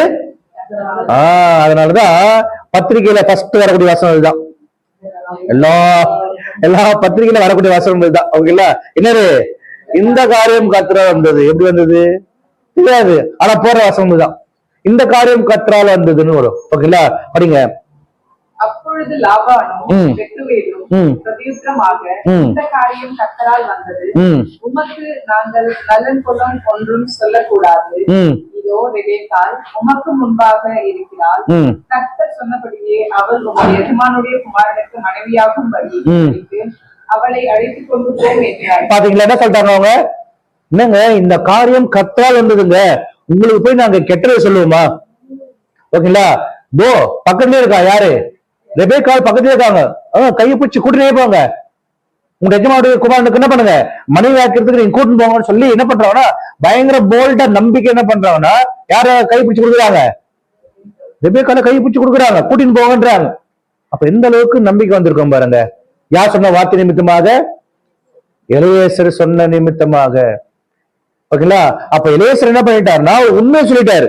உண்மையான வார்த்தை கேட்ட உடனே ஆப்போசிட்ல இருக்கக்கூடிய ஆட்களுக்கு நம்பிக்கை வந்து என்ன பண்றாங்க, நாங்க அவங்க குடும்பத்தையும் பார்க்கல, மாப்பிள்ளையும் பார்க்கல, அவங்க மாமனார் மாமனையும் பார்க்கல, கண்டிப்பா நீங்க சொன்னதை வச்சு நாங்க நம்பிக்கை இருக்கோம், தாங்க எலியேசர் பக்கத்துல நிக்கிறாரு, ரெபேக்காள் பக்கத்துல இருக்காங்க, கூட்டி கொண்டு போங்க அப்படின்னு சொன்ன உடனே இப்ப என்ன ஆயிடுச்சு, இப்போ என்ன ஆயிடுச்சு, நிச்சயம் ஆயிடுச்சு. ஓகேங்களா? நிச்சயம் எப்படி பிடிப்பாங்க, பொண்ணை கையை பிடிச்சி மாப்பிள்ளை கையை கொடுப்பாங்க, கரெக்டா இல்லையா? அதே போலதான் ரெபேக்காளுடைய அப்பா என்ன பண்றாங்க, அப்பா என்ன பண்றாங்க, வாங்க கூட்டி கொண்டு போங்க, ஏன்னா மாப்பிள்ளை இல்ல இல்லையா, மாப்பிள்ளை இல்ல, அதனால இப்ப யார் கையில கொடுக்குறாங்க, எலியேசர் கையில கொடுக்குறாங்க. அப்படி என்னது, நிச்சயம் நடக்குது. நிச்சயம் நடக்கும் போது கல்யாணம் பண்ணுங்க என்ன கொடுப்பாங்க, கையில ரிங் போவாங்களா, சீரியஸ் கொடுப்பாங்களா, பொண்ணுக்கு தேவையான அந்த ட்ரெஸ் கொடுப்பாங்களா, பட்டு புடவை கொடுப்பாங்களா, நடக்குதா இல்லையா? அடுத்த வருஷம் படிங்க. பின்பு அந்த ஊழியக்காரன் வெள்ளியுடைமைகளையும் பொன்னுடைமைகளையும் வஸ்திரங்களையும் எடுத்து ரெபேக்காளுக்கு கொடுத்ததுமன்றி அவளுடைய சகோதரனுக்கும் தாய்க்கும் சில உச்சிதங்களையும் கொடுத்தான். பாத்தீங்களா? இப்ப என்ன நடந்த உடனே ரெபேக்காளுக்கு தேவையான மாற்று வஸ்திரம், அவங்களுக்கு என்னென்ன சில்வரு கோல்டு எல்லாத்தையும் கொடுத்தது இல்லாம அவங்க வீட்டுல இருக்காங்க இல்லையா அவங்களுக்கும் கொடுக்குறாங்க. சொல்லுவாங்க இல்லையா, என்னது மாமியார் சேலை, ஓகேங்களா, நாத்தனார் சேலைன்னு சொல்லி அதாவது ஒரு ஃபார்மேட்ல வரும் இல்லையா, அவங்களாம் ட்ரெஸ் வாங்கி கொடுக்கணும் அப்படிவாங்க இல்லையா. அதே மாதிரி எல்லாத்தையும் என்ன பண்றாங்கன்னா எலியேசர் கம்ப்ளீட்டா செட் ஆயிட்டு எல்லாத்தையும் கொடுத்து என்ன பண்றாரு, கொடுத்துட்டு இப்ப என்ன பண்றாரு, இப்போ என்ன பண்றாருங்க, உச்சமான கொடுத்து பின்பு அவனும் அவர் இந்த மனிதரும் அப்புறம்தான் சாப்பிடுறாங்களே. சொல்றாங்களே நிச்சயத்தம் பண்ண பிறகு என்ன பண்ணுவாங்க, சாப்பிடுறாங்க இல்லையா? அது மாதிரி நிச்சயம் முடிஞ்ச உடனே கை நினைச்சாச்சு. நினைச்சிட்டு என்ன பண்றாங்கன்னா, காலையில் நாங்க சீக்கிரமா எந்திரிச்சு என்ன பண்ணோம், உங்க பொண்ணு நாங்க கூட்டிட்டு போவோம், நைட்டு போய் பழக்கணும்னு சொல்லி இப்ப நைட்ல என்ன பண்றாங்க, படுத்துறாங்க. ஓகேங்களா? பொழுது விடியுது. ஓகேங்களா? எலியாஸ் என்ன பண்றாரு இப்போ, வேகமா ஒட்டகங்களை என்ன பண்றாருன்னா கட்டை எடுத்துட்டு இப்ப என்ன பண்றாரு, இப்போ ரெபேக்கால கூட்டிட்டு போறதுக்கு ரெடியா நிக்கிறாரு. ஓகேங்களா? இப்ப என்ன நடந்தது இப்போ? இப்ப என்னன்னா, கல்யாணம் பண்ணிக்க போறது யாரு? ரெபேக்கால் தாங்க. ரெபேக்கால் கிட்ட வார்த்தை கேட்டாங்களா யாருன்னா?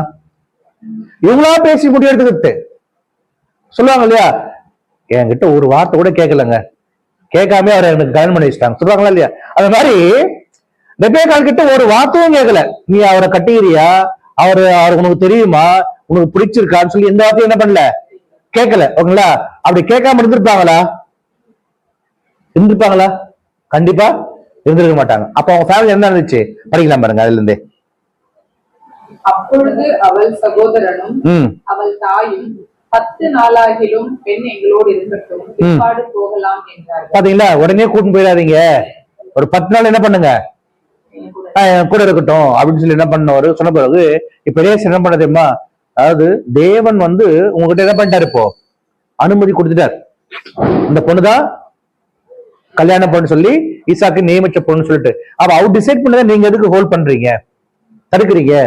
என்ன பண்ணுங்க, இம்மிடியா நீங்க அந்த காரியத்தை செய்யுங்க அப்படின்னு சொல்லி என்ன பண்ண. அப்படியா, சரி ஓகே, இது வரைக்கும் சின்ன வயசுல இருந்து நாங்க வளர்த்துட்டோம், கஷ்டமா தான் இருக்குது. இப்ப அனுப்புவாங்க இல்லையா, கல்யாணம் பண்ணிட்டு பொண்ணை தாய் வீட்டுக்கு அனுப்பும்போது அம்மா அப்பா என்ன பண்ணுவாங்க, ரொம்ப அழுவாங்க, கஷ்டம், அந்த ஃபீலிங் தான் இது. ஓகேங்களா? அவங்க என்ன பண்றாங்க, சரி கொஞ்ச நாளாச்சு அவங்க 10 நாளாச்சு விட்டுங்க, உடனே கூட்டிட்டு போனா அப்படிங்க. ஓகேங்களா? இப்ப என்ன பண்றாரு எலியாஸ், இல்லைங்க அனுப்பிவிடுங்க. அவங்க ரொம்ப ஃபீல் பண்ணிட்டு ஓகே நாங்க ஏத்துக்கிறோம். சரி ரெபேக்கா கிட்ட வார்த்தை கேட்கறேங்க. இப்ப ரெபேக்கா என்ன பண்ணாங்க படிங்க. அதற்கு அவன், என் கர்த்தரின் பிரயாணத்தை வாய்க்க பண்ணி இருக்க நீங்கள் எனக்கு தடை செய்யாதிருங்கள், நான் என் எஜமானத்துக்கு போக என்னை அனுப்பிவிட வேண்டும் என்றான். அப்பொழுது அவர்கள் பெண்ணை அழைத்து அவள் வாய்ப்பிறப்பை கேட்போம் என்று சொல்லி ரெபேக்காலை அழைத்து, நீ இந்த மனிதரோடு கூட போகிறாயா என்று கேட்டார்கள். அவள் போகிறேன் என்றாள். பாத்தீங்களா? ஜஸ்ட் கேட்டாங்க, ரெபேக்கா இவர் கூப்பிடாரு உங்களோட போறியான்னு அவங்க ஏதாச்சும் சொன்னாங்களா? இம்மிடியா என்ன பண்ணாங்க, போறேன் அப்படின்ட்டாங்க. ஏன் அந்த ஒரு போல்ட்னஸ் அவங்ககிட்ட வந்துச்சு? ஏன்னா நைட்டு ஃபுல்லா டிஸ்கஸ் பண்ணியிருந்தாங்க இல்லையா, கூட யார் இருந்தா, ரெபேக்காலும் தான் கூட இருந்தாங்க. அப்போ அப்பா அம்மா அண்ணன்களே என்ன கொடுக்கறதுக்கு மனம் வருது இல்லையா, ஒத்துக்கிறாங்க இல்லையா, அப்ப அவங்களுக்குள்ளே ஒரு நம்பிக்கை வந்திருக்குன்னா, அப்போ கூட நின்று கேட்ட ரெபேக்காலுக்கு எப்படி இருந்திருக்கும், அவங்களுக்கும் அதே விசுவாசம் அதே நம்பிக்கைனாச்சு அப்பயே வந்துருச்சு. ஓகேங்களா? இருந்தாலும் வாய்ப்பிறப்ப கேட்போம்னு சொன்ன உடனே நான் போறேன்னு சொல்லி என்ன பண்ணிட்டாங்க, ஒத்துக்கிட்டாங்க. ஒத்துன உடனே என்ன பண்றாரு, இப்போ எல்லா விதமான டவுரி எல்லாத்தையும் என்ன பண்றாங்கன்னா அவங்க கிட்ட கொடுத்துட்டு என்ன பண்றாரு, இப்போ அந்த ஒட்டகத்து மேல யார ஏறியாச்சு, இப்போ ரெபேக்காலை ஏற்றி கொண்டு இப்ப என்ன பண்றாங்க எலியாசர் மறுபடியும் ரெபேக்கால் வீட்டுல இருந்து இப்ப எங்க வராங்க, இப்போ எங்க வராங்க, ஆபிரகாம் வீட்டுக்கு வராங்க. ஓகேங்களா? ஆபிரகாம் வீட்டுக்கு வரும்போது இப்ப சாயங்கால வேலையில ஈவினிங் டைம். ஓகேங்களா? இப்ப ஈசாக்கு என்ன பண்றாரு, இப்போ அவர் தியானமா இருக்கையில் அந்த அரண்மனை மேல நின்று தியானமா இருக்கும்போது தூரத்துல பாத்தீங்கன்னா 10 ஒட்டகம் வருது. அவர் என்ன பண்றாருன்னா பாக்குறாரு, அரண்மனை மேல இருந்து என்ன பண்றாரு பார்க்கும்போது 10 ஒட்டகம் வருது, என்னடா அது அப்படின்னு சொல்லி பார்க்கும்போது இப்ப என்ன பண்றாரு, தூரத்துல இருந்து அவர் அங்க இருந்து மேல பார்க்கும்போது இந்த பக்கம் யாரா ரெபேக்காலும் எலியாசரும் என்ன பண்றாங்கன்னா ஒட்டத்துல வராங்க. வந்தோடனே ரெபேக்கா கேட்கிறாங்க, அதோ நிக்கிறாரு அவர் யாரு, எலியாசர் சொல்றாரு, அவர்தான் என்னுடைய எஜமானாகிய குமாரனாகிய ஈசாக்கு, இவரு தான் நீங்க என்ன பண்ணிக்க போறீங்க, கல்யாணம் பண்ணிக்க போறீங்கன்ற சொன்ன வார்த்தை சொன்ன உடனே ஒட்டகத்தை விட்டு என்ன பண்ணிட்டாங்க, அவங்க கீழே இறங்கியாச்சு. ஒரு ரெஸ்பெக்ட் பாருங்க இன்னைக்கு நம்பாளுங்க, ரெஸ்பெக்ட் யாருக்கு கொடுத்த ரெஸ்பெக்ட் இன்னைக்கு, கணவர் மானுக்கு. ஓகேங்களா? என்ன பண்றாங்க, தூரத்துல அங்க பார்த்த உடனே யார் இறங்கியாச்சு, ரெபேக்கால் இறங்கி என்ன பண்ணிட்டாங்க, முக்காடு போட்டாங்க. இன்னைக்கு நம்ம முக்காடுன்றது இன்னைக்கு என்னன்றது தெரியல, இன்னைக்கு முக்காடு போடுறாங்களா, அதெல்லாம் முக்காடா, அதான் முக்காடே இல்ல, முக்காடுன்றது பேச தெரியக்கூடாது, அதான் பேர் தான் முக்காடு. இன்னைக்கு முஸ்லிம்ஸ் எல்லாம் போடுறாங்க பாத்தீங்களா, அதுதான் முக்காடு. நம்ம ஆளுங்க பாத்தீங்கன்னா பாதி போடுவாங்க, இது வைக்க இருக்கும், சில போடவே போட்டாங்க, அது பேர் முக்காடா. ஓகேங்களா? அப்ப என்ன பண்ண, முக்காடிட்டு கொண்டு இப்ப என்ன பண்றாங்கன்னா இந்த ரெபேக்காள் எங்க போறாங்க, இப்போ ஈசாக்கு கிட்ட போறாங்க.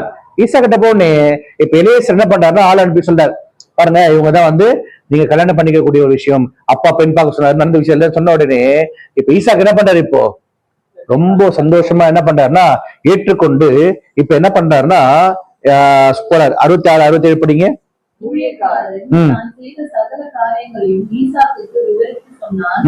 அப்போது ஈசாக்கு ரெபெக்காளை தன் தாய் சாராளுடைய கூடாரத்திற்கு அழைத்துக் கொண்டு போய் அவளை தனக்கு மனைவியாக கொண்டு அவளை நியமித்தான். பாத்தீங்களா, தன் தாய்க்காக நீங்கி ஆதரவு. பாத்தீங்களா என்னாச்சு இப்போ, என்னாச்சு இப்போ ஈசாக்கு தன்னுடைய என்ன பார்த்தான், தாய்க்காக கொண்டு இருந்த தன்னுடைய தாயுடைய கூடாரத்துக்குள்ள கொண்டு போய் தனக்கு மனைவியாகி கொண்டார். மனைவி ஆன பிறகு இப்போ ஈசாக்கு என்ன துக்கமா இருந்தாரு, அம்மா இழந்த துக்கத்துல இருந்தார். அந்த அம்மாவை துக்கத்துல இருந்த துக்கம் இப்ப யார் வந்த பிறகு போயாச்சு, ரெபேக்காள் மனைவி வந்த பிறகு அந்த துக்கம் நீங்கி ஆறுதல் அடைந்தார். இப்படியாக இது முடிஞ்சிச்சு. கல்யாணம் முடிஞ்சாச்சு. கல்யாணத்தை பாத்துருமா இல்லையா, கல்யாணத்தை பாத்துருமா இல்லையா, கல்யாணத்தை ஜஸ்ட் பாத்துருக்கோம். ஓகேங்களா, இது வந்து என்ன, பழைய ஏற்பாட்டு காலத்தில் நடந்த ஒரு கல்யாணம். இது வந்து பாத்தீங்கன்னா ஒரு ஜஸ்ட் ஒரு நிழல். இது நிழல் சொல்லி என்ன சொல்லப்பட்டிருக்கு, கொலைசெய்ய 2ஆம் அதிகாரம் 17ஆம் வசனம். கொலைசெய்ய 2ஆம் அதிகாரம் 17ஆம் வசனம்.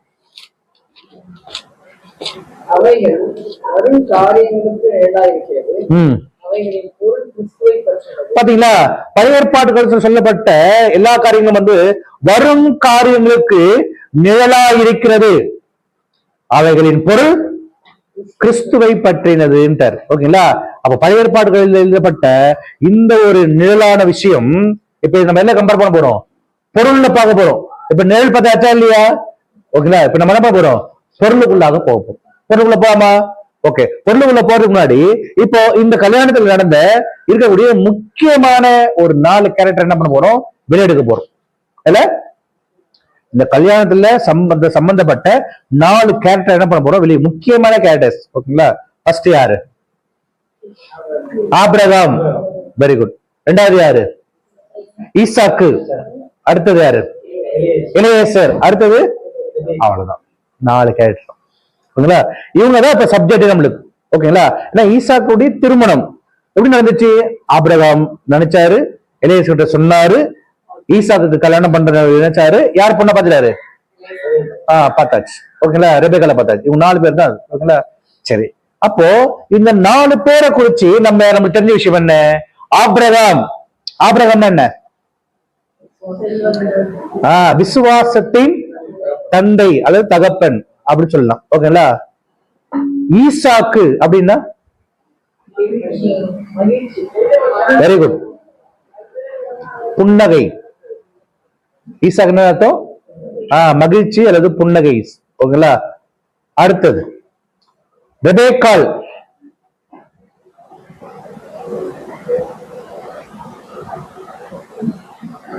ரெபெக்காள் கண்ணியில் சிக்க வைப்பவள், கண்ணியில் சிக்க வைப்பவள். எலியேசர்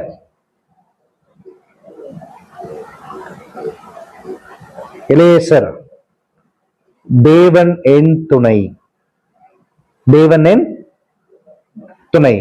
ஆபிரகாம் என்ன அர்த்தம், விசுவாசத்தின் தந்தை. ஈசாக் என்றால் புன்னகை, ரெபெக்காள் என்றால் கண்ணியில் சிக்க வைப்பவள், எலியேசர் என்றால் தேவன் என் துணை, ஸ்ட்ரென்த் ஆஃப் காட். ஓகேங்களா, இது வந்து பேருக்கு உண்டான அர்த்தம். ஓகேங்களா, இது நிழல்ல இருக்கக்கூடிய அர்த்தம். இப்ப நம்ம என்ன பார்க்க போறோம், பொருளை பார்க்க போறோம்.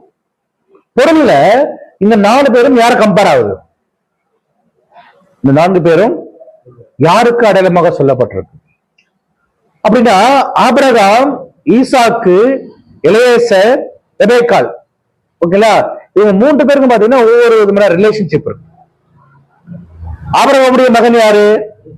ஈசாக். ஓகேங்களா? ஈசாக்குடைய மனைவி யாரு? ரெபேக்காள்.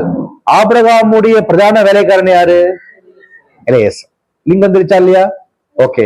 அப்படின்னா ஆபிரகாம் தன்னுடைய ஒரே குமாரனாகிய ஈசாக்குக்கு கல்யாணம் பண்ணணும்னு சொல்லி நினைக்கிறாரு. யார? ரெபேக்காள். ஓகேங்களா? அப்ப ஆபிரகாமுக்கும் ஈசாக்கும் என்ன ஒரு உறவு?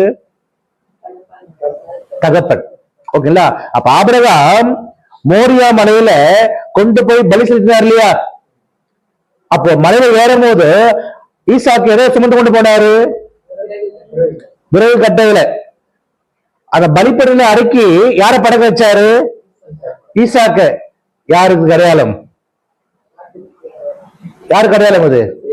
நம்முடைய ஆண்டவராக இயேசு கிறிஸ்து. அப்ப நம்முடைய ஆண்டவராக இயேசு கிறிஸ்து பிதாவாகி தேவனுடைய வார்த்தைக்கு கீழ்பட்டு விறகாகி சிலுவை மரத்தை என்ன பண்ணாரு? சுமந்து கொண்டு எங்க போய் படுத்தாரு? மோரியான்ற மலையில என்ன பண்ணாருன்னா படுத்தார். எதற்காக? பலியாக ஒப்பு கொடுத்தாரா இல்லையா? ஒப்பு கொடுத்தார். ஓகேங்களா? அப்ப ஆபிரகாமுடைய மைண்டுக்குள்ள யார் இருக்கிறா? ஈசாக்கு இருக்கிறார். பலியா ஒப்பு கொடுத்தாச்சு. ஓகேங்களா? அப்ப நான் ஈசாக்கு யார் அடையாளம் சொல்லப்படலாம்? நம்முடைய ஆண்டவராக இயேசு கிறிஸ்து. அப்போ ஆபிரகாம் யாருக்கு அடையாளம்? பிதாவாகிய தேவன். இருந்துச்சா இல்லையா? அப்ப பிதாவாகிய தேவன் நம்முடைய ஆண்டவராக இயேசு கிறிஸ்துக்கு என்ன பண்ணணுமா? கல்யாணம் பண்ணணுமா? அப்ப யாரை செலக்ட் பண்ணணுமா? அப்போ மணவாட்டியை செலக்ட் பண்ணப்படணும். அப்ப மணவாட்டி யாரு? யாரு? மணவாட்டி யாருன்னா திருச்சபையாக அழைக்கப்பட்ட நாம் தான் மணவாட்டி. ஆனா இந்த மணவாட்டிய யார் மூலமா செலக்ட் பண்ணப்படணும்? அப்போ எலியேசர் மூலமா செலக்ட் பண்ணப்படணும். ஓகேங்களா? அப்ப எலியேசர் யாருக்கு அடையாளமா சொல்லப்பட்டதுன்னா ஹோலி ஸ்பிரிட். யாரு? ஹோலி ஸ்பிரிட். ஓகேங்களா? இப்ப நம்ம என்ன பண்ண போறோம்னா நாலுத்துக்கும் வசனம் பார்க்கணும். அப்ப ஆபிரகாம் யார்? பிதாவாகிய தேவன். கரெக்டா இல்லையா? ஓகே. 1 கொரிந்தியர் 7ஆம் அதிகாரம் 5ஆம் வசனம்.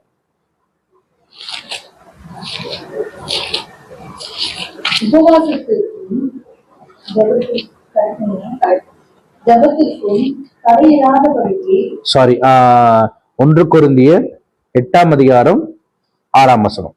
பிதாவாகிய ஒரே தேவன் நமக்கு உண்டு. அவராலே சகலமும் உண்டாயிருக்கிறது. அவருக்கென்று நாமும் உண்டாயிருக்கிறோம். இயேசு கிறிஸ்து என்னும் ஒரே கர்த்தரும் நமக்கு உண்டு. அவர் மூலமாய் சகலமும் உண்டாயிருக்கிறது. அவர் மூலமாய் நாமும் உண்டாயிருக்கிறோம். ஆகியும் இந்த அறிவு எல்லாரிடத்திலும் இல்லை. ஓகேங்களா? அப்படின்னா வானத்திலேயும் பூமியிலையும் நிறைய தேவர்கள் நிறைய கர்த்தாக்கள் இருக்கிறாங்க. அவங்க எல்லாம் கிடையாது. பிதாவாகி தேவன் ஒருத்தர் உண்டு. அவர் மூலமா நாம உண்டாயிருக்கிறோம். அவர் மூலமா யாரும் உண்டாயிருக்கிறாருன்னா நம்முடைய ஆண்டவராக இயேசு கிறிஸ்துவும் இருக்காரு. அப்ப ஒரே தேவன் யாரு? ஒரே தேவன் யாரு?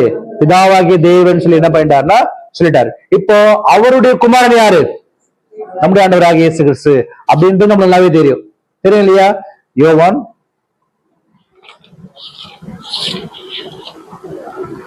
3ஆம் அதிகாரம் 16ஆம் வசனம். தேவன் தம்முடைய ஒரே பேரான குமாரனை விசுவாசிக்கிறவன் எவனோ அவன் கெட்டு போகாமல் நித்திய ஜீவனை அடையும்படிக்கு அவரை தந்தருடைய இவ்வளவாய் வளர்க்கிறார். தேவன் தம்முடைய ஒரே பேரான குமாரன்.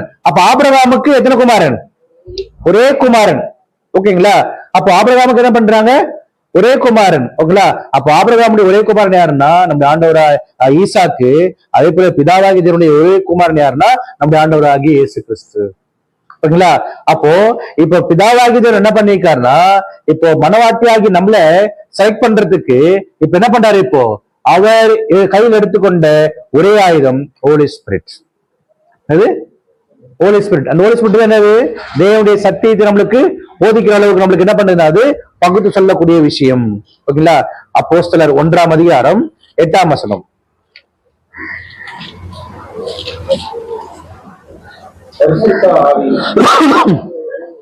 வரும்போது நீங்கள் பலனடைந்து எருசலேமிலும் யூதேயா முழுவதிலும் சமாரியாவிலும் பூமியின் கடைசி பரியந்தமும் ஓகேங்களா? என்ன சொல்றாரு இப்போ? பரிசுத்த ஆவி ஹோலி ஸ்பிரிட் உங்ககிட்ட வந்துருச்சுன்னா பரிசுத்த ஆவி கொண்டு வரும்போது நீங்கள் என்ன ஆயிருவீங்களா? பலன் அடைந்து. பலன் அடைந்து பார்த்தது இல்லையா? பலன் அப்ப இந்த பலனுக்கு யாரு சொல்லப்பட்டிருக்குது? எலியேசர். எலியேசருக்கு என்ன அர்த்தம்? தேவன் என் பலன். ஓகேங்களா? தேவன் என் பலன், ஸ்ட்ரென்த் ஆஃப் காட். ஓகேங்களா? அப்ப தேவன் என் பலனா ஹோலி ஸ்பிரிட், நம்முடைய பிதாவாகிய தேவன் மூலமா கிடைக்கக்கூடிய அந்த பரிசுத்த ஆவியின் மூலமாக தேவனுடைய சத்தியம் இப்ப யாருக்கு கிடைக்குது? நமக்கு கிடைக்குது. ஏன்னா இது சத்தியம், இது உண்மை. ஓகேங்களா? இந்த உண்மையான சத்தியத்தை எலியேசர் என்ன பண்ணாருன்னா யார்கிட்ட சொன்னாரு? ரெபேக்காள் ஃபேமிலி கிட்ட சொன்னார். அதனாலதான் ஆபிரகாம் பத்தியும் அவன் என்ன பண்ண வேண்டியது இல்ல, விசாரிக்க வேண்டிய அவசியம் இல்ல. ஈசாக்கு பத்தியும் விசாரிக்க வேண்டிய அவசியம் இல்ல. அவங்க குடும்பத்தை பத்தியும் விசாரிக்க வேண்டிய அவசியம் இல்லை. ஏன்னா சொன்னது எது? ஹோலி ஸ்பிரிட், பரிசுத்த ஆவி, தேவனுடைய சத்தியம். ஓகேங்களா? அப்ப இன்னைக்கு மனவாட்டியாக அழைக்கப்பட்ட இந்த பூமியில் நாம இருக்கோம் இல்லையா? யாராச்சும் பர்வத்தை பார்த்திருக்காங்க? யாராச்சும் பிதாவாகிய தேவனை பார்த்திருக்காங்க? பார்த்திருக்காங்களா? யாராச்சும் ஆண்டவராகிய இயேசு கிறிஸ்துவை பார்த்திருக்காங்க? எப்படி நம்புறோம் நாம?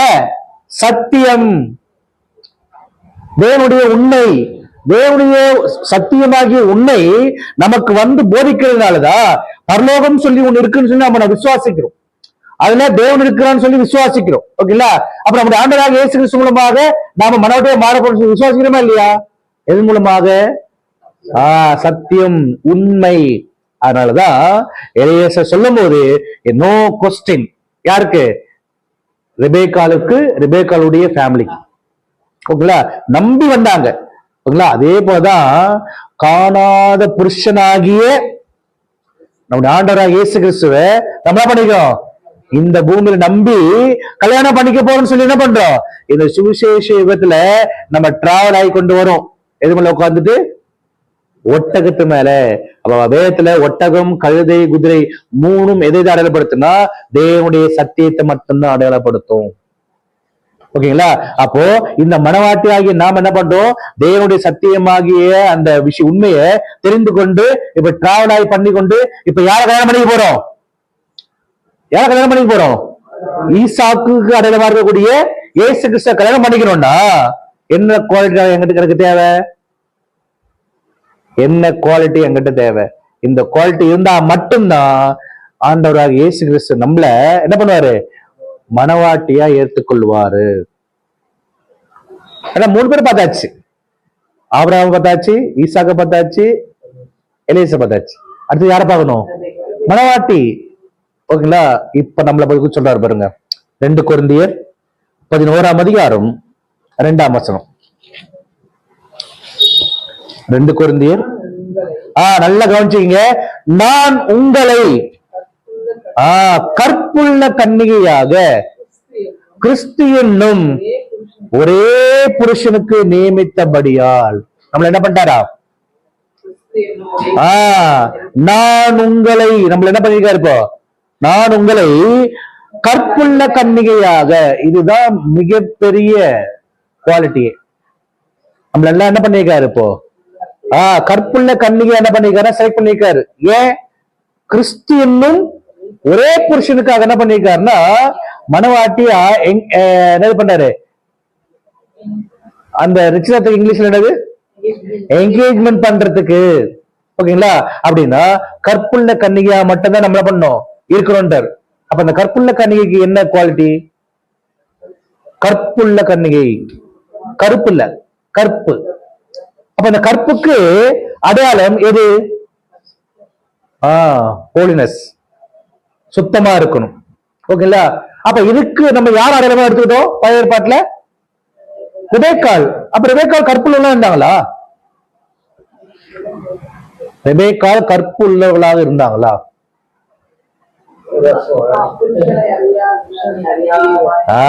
அதான் சொன்னேன். நான் மறுபடியும் தசனத்தை கேட்பேன். அவங்க இன்ட்ரோ பண்ணாங்க இல்லையா? அவள் மகாரூபவதியும் புருஷனை அறியாத கன்னிகையுமா இருந்தாள். அவங்க ஏஜ்ல அவங்க எவ்வளவு புருஷனை பார்த்திருக்கலாம். ஆனா அவங்க என்ன பண்ணல? புருஷனையே அறியல, சுத்தமா இருந்திருக்காங்க. ஓகேங்களா?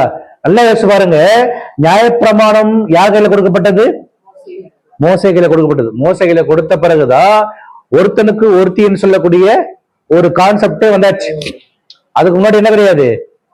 அப்படிலாம் கிடையாது. யார் வேணாலும் என்ன பண்ணலாம், யார் கூட வேணாலும் இருக்கலாம்ன்றது இருந்தது. ஆபிரகாமுக்கு எத்தனை மனைவி? ஒன்னா ஒண்ணுக்கு மேலையா? யாக்கோபுக்கு எத்தனை மனைவி? ஒன்னா ஒண்ணுக்கு மேலையா? ஈசாக்குக்கு மட்டும், அதான் ஈசாக்கின் திருமணத்தை பார்க்கும். புரியுதுங்களா? அப்படின்னா ஈசாக்கு அந்த ரெபேக்கா அறியும் போது அவள் புருஷனை அறியாத கன்னிகையா இருந்தாள். அப்போ பர்ஃபெக்டா இருந்திருக்காங்க. அதனாலதான் அந்த ரெபேக்கா என்ன பண்ண செலக்ட் பண்ணிருக்காரு. யாருக்காக? கிறிஸ்து என்னும் ஒரே புருஷனுக்காக செலக்ட் பண்ணி இப்ப என்ன பண்ண, மணவாட்டின்ற அந்த கேட்டகரியில என்ன பண்ணாரு, இப்ப கொண்டு வந்தாச்சு. ஓகேங்களா? அப்ப கொண்டு வந்த பிறகு இப்ப இவங்க முழுமையா தங்களை அர்ப்பணிக்கணும் இல்லையா? அர்ப்பணிக்கிறதுக்காக தான் இளையசர் என்ன பண்ணாருன்னா, அவர் கொண்டு வந்த சில உச்சிதமான பொருட்களையும், அவர் கொண்டு வந்த சில விதமான பொருட்களை இப்ப யாருக்கு கொடுத்தாரு? இப்போ ரெபேக்காளுக்கு கொடுத்தாங்க. இதெல்லாம் அவங்க பெற்றுக்கொண்டால் மட்டும்தான் என்னவா மாற முடியும்?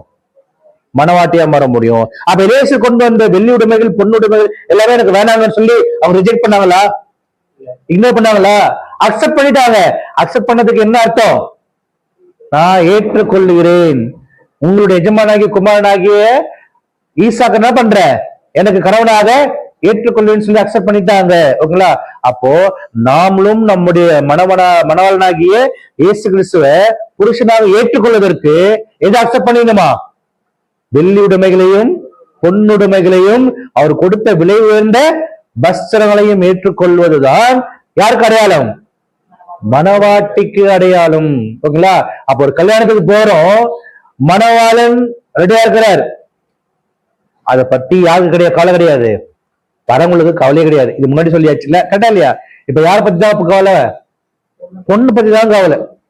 நல்லா பாருங்க, ஒரு கிறிஸ்டின் மேரேஜ் நம்ம போவோம் இல்லையா? போகும்போது என்ன பண்றோம்? ஆசீர்வதியும் கர்த்தரே பாட்டு பாடுவாங்களா இல்லையா? யார் ஆல்ரெடி நின்றுவாரு?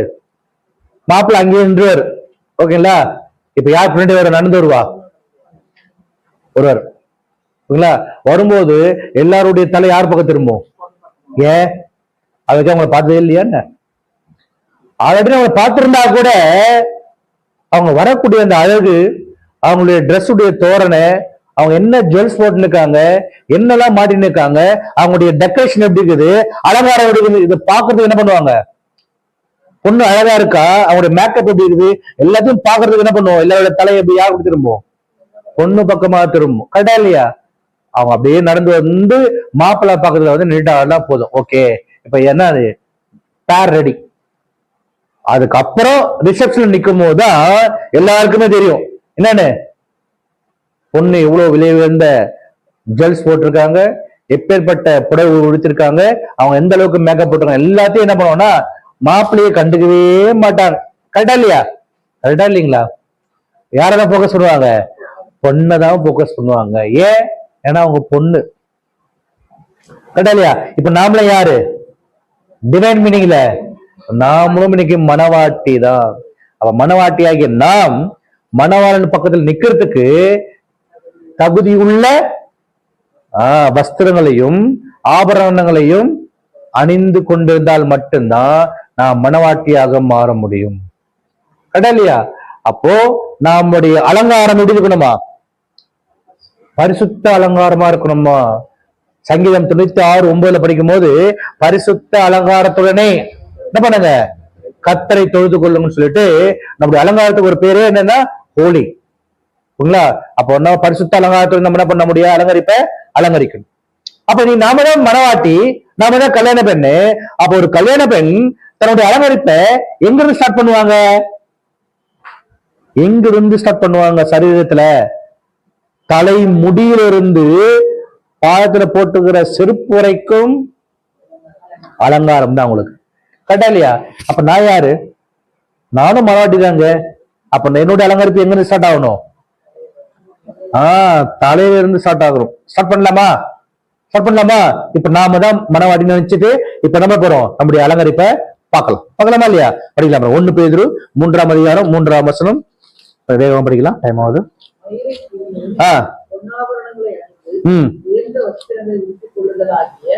புறம்பான அலங்கரிப்பு உங்களுக்கு அலங்காரமாயிராமல் அழியாத அலங்கரிப்பாய் இருக்கிற ம் சாந்தமும் ம் அமைதலும் உள்ள ஆவியாகிய இருதயத்தில் மறைந்திருக்கிற குணமே உங்களுக்கு அலங்காரமாய் இருக்கிறது. பாத்தீங்களா என்ன சொல்றாரு இப்போ? அப்போ என்ன பண்ணாரு இப்போ? நீங்க தலையின் முடிய பின்றது அலங்காரம், அதுல பின் கொடுத்துறது, ஜோடி போடுறது, டெக்கரேட் பண்றது அலங்காரம் நினைக்கிறீங்க, அது இல்ல. விளைவுல கஷ்டத்தை ஒழித்துக் கொள்வது அலங்காரம் நினைக்கிறீங்க, அது கிடையாது. ஓகேயா? அப்ப அழியாத அலங்கரிப்பு தேவனுடைய பாடல் எதுன்னா சாந்தமும் மன தாழ்மையும் இருக்கக்கூடிய அலங்கரிப்பு தான் அலங்கரிப்பு. இந்த அலங்கரிப்பு தான் தேவனுடைய பார்வையில் விலையேற பெற்ற அலங்கரிப்பு. அப்ப ஏன் சாந்தத்தையும் தாழ்மையும் என்ன பண்றாருன்னா தேவனுடைய பார்வையில விலையேற பெற்ற அலங்கரிப்பு அவர் பாக்குறாரு. ஏன்னா இந்த அலங்கரிப்பை தான் நம்முடைய ஆண்டவர் இயேசு கிறிஸ்து காமிச்சார். மத்தேயு 11:29 பார்க்கும்போது சாந்தமும் மனத்தாழ்மையுமா இருக்கிறேன், என்னிடத்துல என்ன பண்ணுங்க, லேர்ன் பண்ணிக்கங்க, கற்றுக்கொள்ளுங்கன்னு சொல்றாரு. அப்ப கிறிஸ்துவும் அந்த அலங்கரிப்பை காமிச்சிருக்காரு, அவருடைய மனைவியும் என்ன பண்ணுமா அந்த அலங்கரிப்பை காண்பிக்கணும்னு சொல்லி என்ன பண்றாருன்னா எதிர்பார்க்கிறார். அப்ப தலையில நமக்கு இருக்கக்கூடிய அலங்கரிப்பு என்ன? சாந்தம். ஓகேங்களா? இது நம்ம கிட்ட சாந்தம் இருக்கா? பேர் வச்சுக்குவாங்க சாந்தம்மான்னு சொல்லி. போய் பாருங்க வீட்டு பக்கத்துல, அவங்க சாந்தம்மா அப்படின்னு கேட்கிற அளவுக்கு போயிடும். இவங்க பேரா சாந்தம்மா, வா என்ன சவுண்ட் இது, இவங்க பேருக்கும் இவங்களுக்கும் சம்பந்தமே இல்லையே அப்படின்ற மாதிரி வரும். ஓகேங்களா? அப்ப நமக்கு என்ன இருக்கணும்? சாந்தம். அவங்களா ரொம்ப பொலைட்டுங்க, ரொம்ப அமைதிங்க அப்படின்னு சொல்லி நம்மளை பார்த்தா என்ன பார்க்கணும்? கிறிஸ்து அப்படின்ற விஷயம் நம்மளை பார்த்தா தெரியணும். என்ன நம்ம போனாலும் பார்த்தோம். ஓகேங்களா? கிறிஸ்து அப்படி நம்மளுக்குள்ள வெளியே வரணும். நம்மளை பார்த்தா என்ன பண்ணணும்? கிறிஸ்து பிளஸ் அவன், கிறிஸ்தவன். நம்ம பார்த்தா கிறிஸ்து தெரியுதாரா? அந்த அளவுக்கு நம்முடைய கீழ்ப்படிதல், நம்முடைய அலங்கரிப்பு இருக்கணும்னு சொல்லி என்ன பண்றாருன்னா சொல்றாரு. அப்ப தலையில அலங்கரிப்பு என்னது? சாந்தமும் அமைதியிலும் என்ற ஒரு அலங்கரிப்பு நம்ம என்ன பண்ணோம்? அலங்கரிக்கிறோம். அதை என்ன பண்றாங்க? பெண் இன்னைக்கு அலங்கரிக்கிறாங்க. அடுத்தது அந்த ஒரு பெண் என்ன பண்ணுவாங்க? என்ன அலங்கரிப்பாங்க? காதுக்கு போடக்கூடிய கம்மல், காதுக்கு போடக்கூடிய கம்மல், அந்த மாற்றல்னு சொல்லி சொல்லுவாங்க. என்ன பண்ணுவாங்க? சொல்லுவாங்க. கேட்டா இல்லையா? அப்ப இன்றைக்கு நாம் காதுல போடக்கூடிய அந்த அலங்கரிப்பு சொல்றாரு மத்தேயு 13 9 மற்றும் 12. ஓகேங்களா? அப்போ கம்மல் எங்க போடுவாங்க? காதுக்குள்ள போடுவாங்க. அப்ப காதுல போட வேண்டிய அந்த நகை அலங்கரிப்பதுன்னா காது உள்ளவன் கேட்க கடவன். எதை கேட்கணுமா? 12 உள்ளவன் எவனோ, என்ன உள்ளவன்? காது உள்ளவன் எவனோ அவனுக்கு தேவனுடைய சத்தியம் கொடுக்கப்படும், பரிபூர்ணம் அடைவான். காது இல்லாதவன் இருக்கிறது என்ன பண்ணாரு? சேர்த்து எடுத்துக்குவார். போன வாரத்துடைய டெபினிஷன் பார்த்தோம்.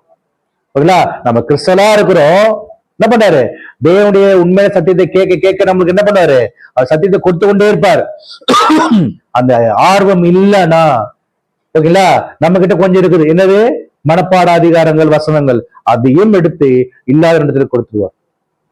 அப்போ காதுல நம்மளுக்கு இருக்க வேண்டிய அலங்கரிப்பு எது? எப்போதும் நம்முடைய காது திறந்திருக்க வேண்டும். எதற்காக? தேவனுடைய சத்தியத்தை கேட்கக்கூடிய அந்த சத்தம் என் காதில் எப்பவுமே ஒலிக்கணும்னு சொல்லி அந்த அலங்கரிப்பு யாருக்கிட்ட இருக்குதோ இவர்களை இயேசு கிறிஸ்து பாப்பாரு. என்னுடைய மனைவி எப்போதும் என்னுடைய வார்த்தையை கேட்பதற்கு என்ன எப்படி இருக்காங்க? ஆயத்தமா இருக்கிறாங்கன்னு சொல்லி என்ன பண்றாருன்னா அக்செப்ட் பண்ணிட்டு. ஓகேங்களா? அடுத்த அலங்கரிப்பு என்ன? மூக்குக்கு போடக்கூடிய மூக்குத்தி. அப்ப மூக்கு நம்மளுக்கு எதற்காக யூஸ் ஆகுது? பக்கத்துல என்ன சாப்பாடு செய்யறாங்க, பிரியாணி செய்யறாங்க, எப்படி கண்டுபிடிக்கிறோம்? ஸ்மெல் வருது இல்லையா? ஒரே நாத்து அடிக்குது, ஏன்? மூக்குல அந்த ஒரு ஸ்மெல் வருது. ஓகேங்களா? அப்போ மூக்கு எதை ஸ்மெல் பண்ணுதுன்னா பக்கத்துல இருக்க எல்லா விஷயத்தையும் ஸ்மெல் பண்ணுது. ஓகேங்களா? அப்ப நமக்கும் இருக்குதா இல்லையா? என்னது? மூக்கு இருக்கு. அப்ப நம்ம என்ன ஸ்மெல் பண்ணோம்? யார வீட்டுல என்ன செய்யறாங்கன்னு சரியா என்ன ஸ்மெல் பண்ணோம்? படிக்கலாம் பாருங்க. 1 கொரிந்தியர் இல்லாட்டி பிலிப்பியர் 2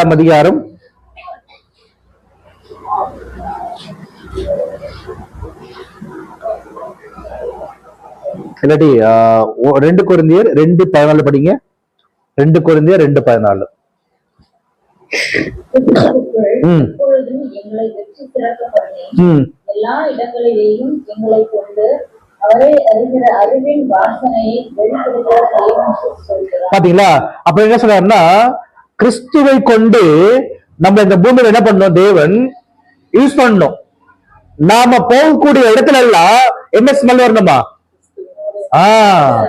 இவங்க வந்துட்டாங்கப்பா, இவங்க கிட்ட போயிட்டு பைபிள் பத்தி ஏதாச்சும் நம்ம கொஸ்டின் கேட்டா என்ன பண்ணும்? கட்டாயமா என்ன கிடைக்கும்? பதில் கிடைக்கும்.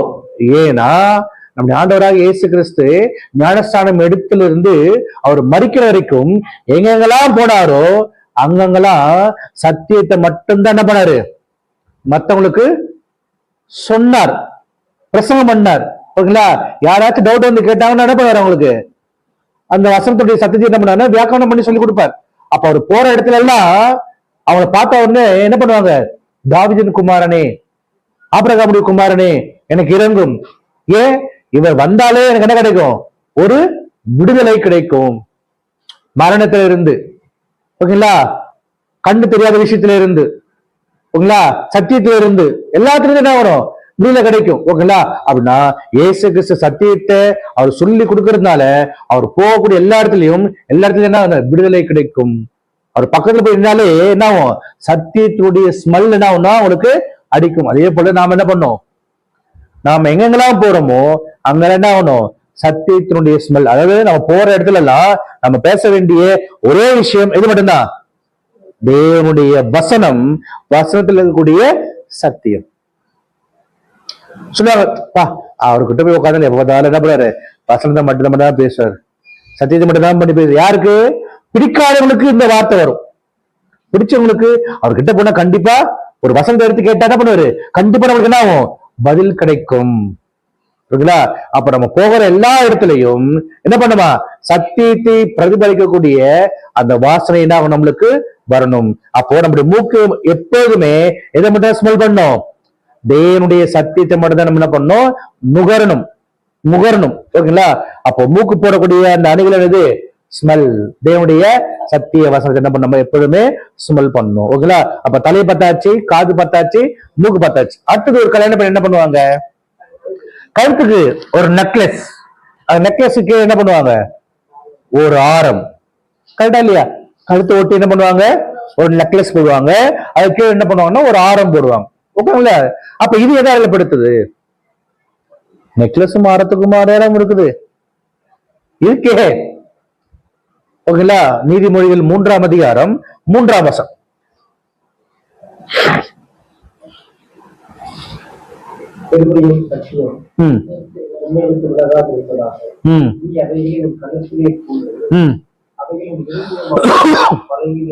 பாத்தீங்களா என்ன சொல்ல இருப்போம்?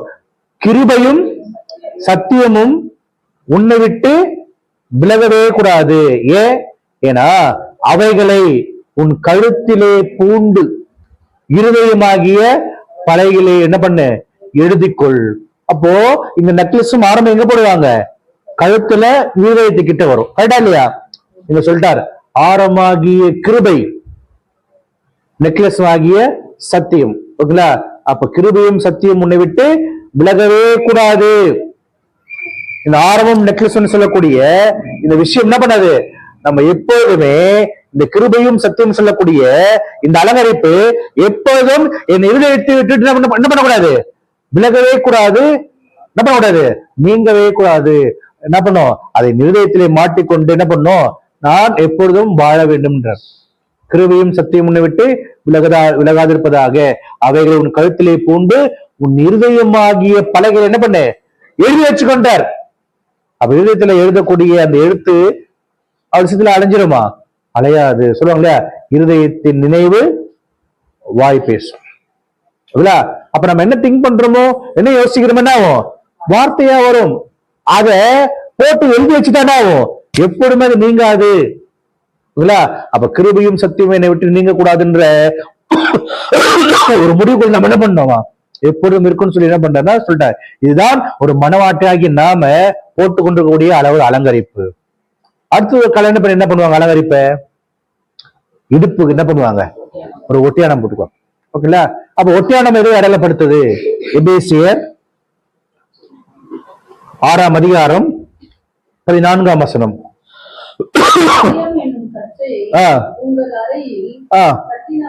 பாத்தீங்களா? சத்தியம் என்னும் கச்சையை, இங்கிலீஷ் பெல்ட். சத்தியம் என்னும் கச்சையை என்ன பண்ணுங்க? உங்கள் அறையில் இடுப்புல என்ன பண்ணுங்க? நீங்க கட்டிக்கொள்ளுங்கன்றார். அப்ப இடுப்புல கட்டிக்கொள்ளக்கூடிய அந்த ஒட்டியானத்துக்கு என்ன சொல்றாரு? சத்தியம். அப்ப நாம் எப்பொழுதுமே நம்முடைய இடுப்புல மாட்டிக்கொள்ளக்கூடிய ஒரு மிகப்பெரிய அணிகலன் எதுன்னா சத்தியம். அப்ப சத்தியத்தை நாம் எப்போதும் நம்ம என்ன பண்ணுமா, சுத்தி நம்ம மாட்டிக்கணுமா. ஏன்னா இந்த ஒட்டியானம் அந்த புடவையை விட்டு விலகிச்சுன்னா புடவை களைஞ்சிடும். இந்த ஒட்டியானம் எதுக்காக கட்டுறாங்க, அந்த புடவை விலகக்கூடாது, அப்படியே இருக்கணும்ன்றதுக்காக கட்டுறாங்களா இல்லையா. அப்போ சத்தியம்னு சொல்லக்கூடிய விஷயம் நம்மளை விட்டு விலகிச்சுன்னா நம்மளுக்கு தேவன் கொடுத்த உடை என்னது, ரட்சிப்பின் வஸ்திரம், நீதியின் வஸ்திரம் களைஞ்சு போயிடும். அப்ப இடுப்புல போடக்கூடிய அந்த ஒட்டியானம் எதுக்கு அடையாளப்படுத்துறது, சத்தியத்தை என்ன பண்ணுது, அடையாளப்படுத்துது. ஓகேங்களா. அப்போ அடுத்ததா இந்த ஒட்டியானம் எதற்காகனா, கல்யாண பெண் கட்டுறாங்க இல்லையா சேலை பட்டு புடவை, அந்த பட்டு புடவைய நீட்டா காமிக்கிறதுக்காக. ஓகேங்களா. அப்ப அந்த பட்டு புடவை எதுக்காக அடைய சொல்லப்பட்டிருக்குதான், ஏசாயா 61ஆம் அதிகாரம் 10ஆம் வசனம். ஏசாயா 61ஆம் அதிகாரம் 10ஆம் வசனம். கர்த்தருக்குள் பூரிப்பாய் மகிழ்கிறேன். என் தேவனுக்கு என் ஆத்துமா களி கூர்ந்திருக்கிறது. மணவாளன் ஆபரணங்களினால் தன்னை அலங்கரித்துக் கொள்கிறதற்கும் மணவாட்டி நகைகளினால் தன்னை சிங்காரித்துக் கொள்கிறதற்கும் ஒப்பாக அவர் ரட்சிப்பின் வஸ்திரங்களை எனக்கு உடுத்தி நீதியின் சால்வையை எனக்கு தரித்தார். பாத்தீங்களா என்ன பண்ணாரு இப்போ, ரட்சிப்பின் வஸ்திரத்தை என்ன பண்ணாரு, எனக்கு ட்ரெஸ்ஸா கொடுத்திருக்காரு. நீதியின் சால்வை என்ன பண்ணிருக்காரு, நான் மேல பூத்திருக்காரு. அப்ப உடை இது ரட்சிப்பின் வஸ்திரம் இல்ல, நீதியின் வஸ்திரம் என்ன பண்ணப்பட்டிருக்கு சொல்லப்பட்டிருக்கு. அதே 59:17 படிக்கும் போது அவன் சொல்லப்பட்டிருக்கு. ஏசாயா 59:17 அவர் ரட்சிப்பின் வஸ்திரத்தை எனக்கு கொடுத்து நீதியின் சால்வை எனக்கு தரிப்பித்திருக்காரு. நீதியின் வஸ்திரத்தை அவர் என்ன பண்ணிருக்காருன்னா கொடுத்து சொல்லி என்ன பண்றது சொல்லப்பட்டிருக்கு. அப்ப அந்த ட்ரெஸ் எதை அடையாளப்படுத்துது, ரட்சிப்பின் வஸ்திரத்தை என்ன பண்ணது, அது அடையாளப்படுத்துது. அப்ப தலை பார்த்தாச்சு, காது பார்த்தாச்சு, மூக்கு பார்த்தாச்சு, கழுத்து பார்த்தாச்சு, இடுப்பு பார்த்தாச்சு, புடவையும் பார்த்தாச்சு. பேங்கிள்ஸ் எங்க போச்சு, கையில போடக்கூடிய வளையல், கையில என்ன பண்ணுவாங்க, பிரேஸ்லெட் போடுவாங்க, இந்த பக்கம் வளையல் போடுவாங்க. அப்ப இது எதுக்கு, கைக்கு உண்டான அலங்கரிப்பு. அப்ப பிரசங்கி 9ஆம் அதிகாரம் 10ஆம் வசனம் என்ன சொல்லுதுன்னா, உன் கைக்கு நேரிடுகிறது எதுவோ அதை உன் முழு பலத்தோடு என்ன பண்ணு செஞ்சு, செத்து போயிட்டேனா செய்ய முடியாதுன்றார். உன் கைக்கு நேரிடுவது எதுவோ அது உன் முழு பலத்தோடு என்ன பண்ற செய்ய சொல்லாரு. அப்ப தேவனுக்காக நாம் செய்ய வேண்டிய கடமைகளை இந்த சுவிசேஷ யுகத்துல நாம் உயிர் வாழும் போது முழுமையா என்ன பண்ணுமா, முழு மனதோடு என்ன பண்ணி செஞ்சிருன்றாரு. ஏன்னா நீ மறிச்சுட்டு செய்ய முடியுமா, அவளால நீ போகிற பாதகத்திலே செய்கை வித்தை அறிவு ஞானம் ஒண்ணுமே கிடையாதுன்றார். அப்ப கையினால நான் தேவனுக்கு செய்ய வேண்டிய கிரியை என்ன பண்ணும், முழுமையா என்ன பண்ணும் செய்யணும்னு சொல்லி என்ன பண்றாருன்னா என்கிட்ட எதிர்பார்க்கிறார். இதுதான் நாம் கைக்கு போடக்கூடிய பேங்கிள்ஸ் அண்ட் பிரேஸ்லெட். ஓகேங்களா. பார்த்தாச்சா இல்லையா. அப்போ அடுத்தது கடைசியா ஒரு கல்யாண பெண் ஒரு நல்ல செப்பல் பொண்ணுமா போகக்கூடாதான். ஏன்னா தலையில இருந்து பார்த்துட்டோம், சாதாரணமான செருப்பு போட்டு என்ன பண்ணுவாங்க, இவ்வளவு விலை உயர்ந்த எல்லாத்தையும் போட்டு சாதாரணமான ஒரு செருப்பு போட்டு இருக்கிறாங்களே சொல்லுவாங்களா இல்லையா. அப்ப கல்யாண பெண் கடைசியா போடக்கூடிய அந்த செப்பல் எதை அடையாளப்படும், செருப்பு. எபேசியர் 6ஆம் அதிகாரம் 15ஆம் வசனம். எபேசியர் 6ஆம் அதிகாரம் 15ஆம் வசனம்.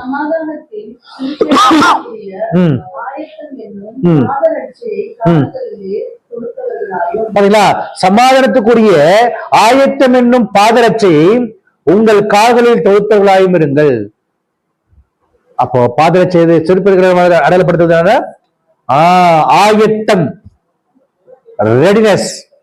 என்ன சொல்றாரு, இப்போ நான் எப்போதும் தேவனுடைய சத்தியத்தை கேட்பதற்கு எப்படி இருக்கணுமா, ஆயத்தமா இருக்கணும்.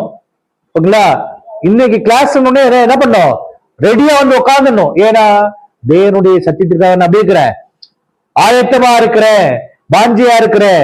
ரெடியா இருக்கிறோமா, அந்த ஆயத்தம் இருக்குமா, அந்த ஆயத்தம் நம்மகிட்ட வந்துருச்சா. காலையில 9 மணிக்கு ஆபீஸ்னா என்ன பண்றோம், 6 மணி 7 மணிக்கு எந்திரிச்சு ஆயத்தமா வருமா இல்லையா. ஏன் ஏன்னா அது உலகத்தானுக்கு நான் சம்பாதிச்சு கொடுக்க வேண்டிய ஒரு கடமை. அதன் மூலமா எனக்கு ஒரு வருமானம் வருது. ஆயத்தமாகறமா இல்லையா? இதே போலதான் தேவனுடைய சத்தியத்திற்காக நான் என்ன பண்ணோம்? ஆயத்தமாகணும். ஏன்னா நான் பரலோக ராஜ்யத்துல இயேசு கிறிஸ்து சொல்லக்கூடிய மணவாளனுக்கு என்ன மாற போறேன்? மணவாட்டியா மாறணும்னா நான் இந்த சுவிசேஷத்துல எப்போதும் ஆயத்தமா இருக்க வேண்டும். எதுக்காக? தேவனுடைய சத்தியத்தை கேட்பதற்காக. ஓகேங்களா? அப்ப இது எல்லாமே கேட்டுட்டு மணவாளன் பக்கத்துல போய் நிற்கும் போது ஒரு நல்ல பெர்ஃப்யூம் வச்சுட்டு போய் நின்று அப்படி இருக்கும், நல்ல கும்முன்னு வாசனை வரும். கரெக்டா இல்லையா? அப்ப என்ன பெர்ஃப்யூம் வச்சா நல்லா இருக்கும்? என்ன பெர்ஃப்யூம் அடிக்கலாம்? யார்கிட்ட கேட்கலாம்? ஆண்டவரே நல்ல பெர்ஃப்யூம் எனக்கு சொல்லுங்க அப்படின்னா அவர் என்ன சொல்றாரு? சரி, நான் என்ன பெர்ஃப்யூம் அடிச்சனோ அது நீ எடுத்துக்கப்பான்னு. அப்பதானே நானும் அந்த பெர்ஃப்யூம் தான் அடிச்சேன், நீயும் அதை அடிச்சிட்டீங்கன்னா ஈக்குவலா ஆயிரும். கரெக்டா இல்லையா? கரெக்டா இல்லையா? என்ன பெர்ஃப்யூம் அப்படின்னா எபேசியர் 5ஆம் அதிகாரம் 2ஆம் வசனம். எபேசியர் 5. நமக்காக நம்மை தேவனுக்கு ம். சுகந்த வாசனையான காணிக்கையாகவும் ம். பலியாகவும் ம். ஒப்புக் கொடுத்து நம்மில் அன்பு கொண்டது போல நீங்களும் அன்பிலே பாத்தீங்களா என்ன சொல்றாரு? இப்போ நான் எப்படி இந்த பூமியில வந்து என்னுடைய அப்பாவோட வேலையை செஞ்சு என்ன பண்ண, இந்த பூமியில சாக்ரிஃபைஸ் பண்ணி அவருடைய மூக்கு நல்லா ஸ்மெல் பண்ற அளவுக்கு சுகந்த வாசனையா என்னுடைய ஜீவனையே கொடுத்தவனும், அந்த மாதிரி நீங்களும் என்ன பண்ணுங்க, அந்த சுகந்த வாசனைய இந்த பூமி இருக்கும்போது என்ன பண்ணுங்க, கொடுங்கன்னு சொல்றாரு. அப்ப என்ன சொல்றாரு? இப்போ ஜீவ பலி, லிவிங் சாக்ரிஃபைஸ். ரோமர் 12:1 படிக்கிறோமா இல்லையா? உங்க சரீரங்களை என்ன பண்ணுங்க, ஜீவ பலியாக ஒப்பு கொடுங்கன்றாரு. ஓகேங்களா? அப்ப என்ன ஸ்மெல்லு? சுகந்த வாசனை. அப்ப நம்முடைய லைஃப என்ன பண்ணும்? தேவனுக்காக சாக்ரிஃபைஸ் பண்றோம் பாத்தீங்களா? இதுதான் தேவன் அந்த ஸ்மெல்ல பார்த்துட்டு, நம்ம சாக்ரிஃபைஸ் பார்த்துட்டு என்ன பண்ணாரு? நல்ல ஸ்மெல்ல என்ன பண்றாருன்னா அவர் ஏத்துக்கிறாரு. ஓகேங்களா? இப்ப யார் ரெடி ஆயிட்டா? மணவாட்டி ரெடி ஆயிட்டாரு. இப்ப மணவாளன் பாப்பறா இல்லையா? மணவாளன் தலையில இருந்து கால் வரைக்கும் ஃபுல்லா ஸ்கேன் பண்ணா என்னடா இது நம்மள மாதிரியே இருக்குது. யாரு? என்னுடைய மனைவி. ஓகேங்களா? அப்ப நான் தலை ஒரு மாதிரியாவும் சரீரம் ஒரு மாதிரியா இருக்க முடியுமா?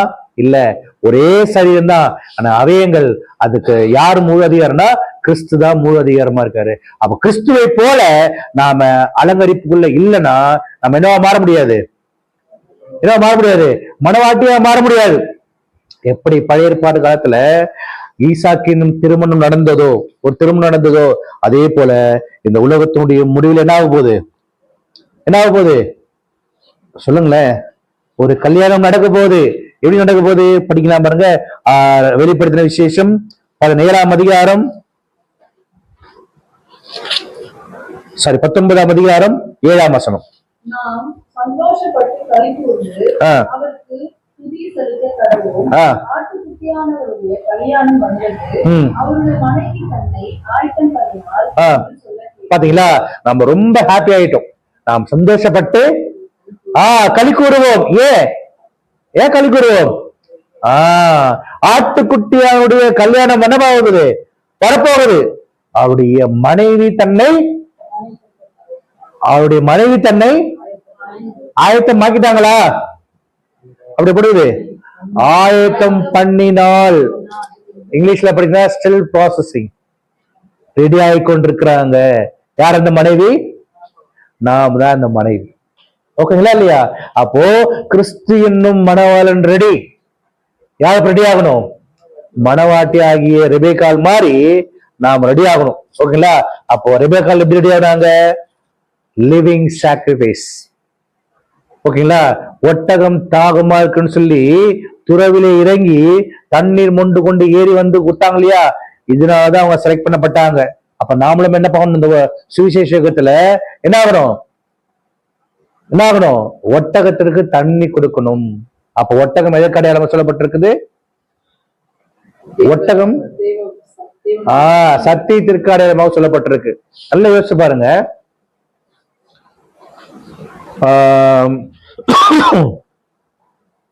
இந்த தண்ணி மொண்டு ஊத்துனாங்க இல்லையா? யாரு? ரெபேக்காள். இந்த தண்ணி கொடுத்தது யாரு? கிணறு. தண்ணி. ஓகேங்களா? தண்ணி குடிச்சது யாரு?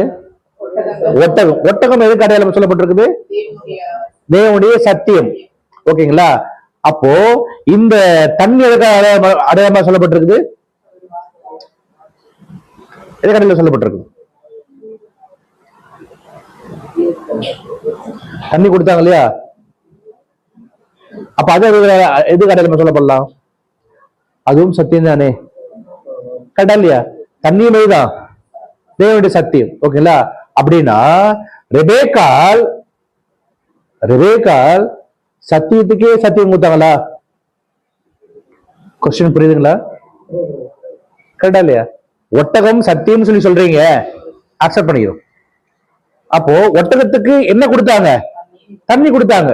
அப்ப தண்ணியும் தேவனுடைய சத்தியம் தானே. அப்ப ரெபேக்கால் சத்தியத்துக்கே சத்தியம் கொடுத்தாங்களா? அப்ப எப்படி புரிஞ்சுக்கிறது?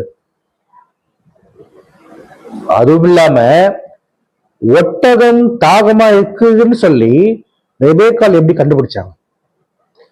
எலியேசர் வாய் தரன்னு சொன்னார், குடிக்க கொஞ்சம் தண்ணி கொடுமான்னு சொல்லி. ரெபேக்கால் எப்படி கண்டுபிடிச்சாங்க? ஒட்டகம் அதனால இது தாகமா இருக்குன்னு சொல்லி நினைச்சுக்கலாம் இல்லையா? சரி, ஓகே. இப்போ எலியேசர் வீட்டுல இருந்து ஒட்டகத்தை அவர் கிளப்புறாருன்னா தண்ணி கொடுத்துருக்க மாட்டாரா? எப்பவுமே ஒரு வனாந்தரத்துல டிராவல் பண்றவங்க என்ன பண்ணுவாங்க? எல்லாத்துக்கும் தண்ணி பெப்பரா கொடுத்து கிளம்புவாங்க. அது இல்லாம ஒரு ஒட்டகமானது 1 டைம் தண்ணி குடிச்சதுன்னா 3 மந்த் தண்ணி குடிக்காது, 6 மந்த் தண்ணி குடிக்காது. யாருடைய பழக்கம் அது?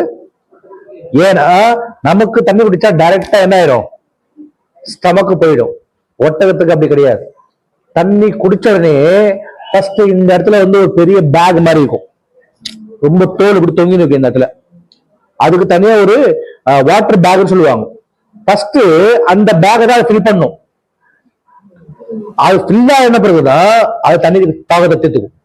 ஏன்னா அந்த டெசர்ட்ல போய் இல்லையா, இது குடிச்ச தண்ணி என்ன ஆகும்? தீந்துரும். ஏன்னா வெயில் பயங்கரமா இருக்கும். அதுக்கப்புறம் இந்த பேக் மாதிரி ஒண்ணு இருக்கு பாத்தீங்களா, அதுல இருந்து எடுத்து அது என்ன பண்ணிடுமா? அதனாலதான் அந்த தண்ணி குடிக்கிறது. இன்னொரு டைம் இந்த தண்ணி குடிக்கணும்னா 3 மந்த் ஆகும். ஓகேங்களா இல்லையா? இப்ப சொல்லுங்க, எலியேசர் கிளம்பும் போது ஒரு ஆள் தண்ணியை கொடுத்திருந்தாருன்னா எலியேசர் வீட்டுல இருந்து ரெபேக்கால் வீட்டுக்கு வரது எவ்வளவு நாள் ஆச்சு?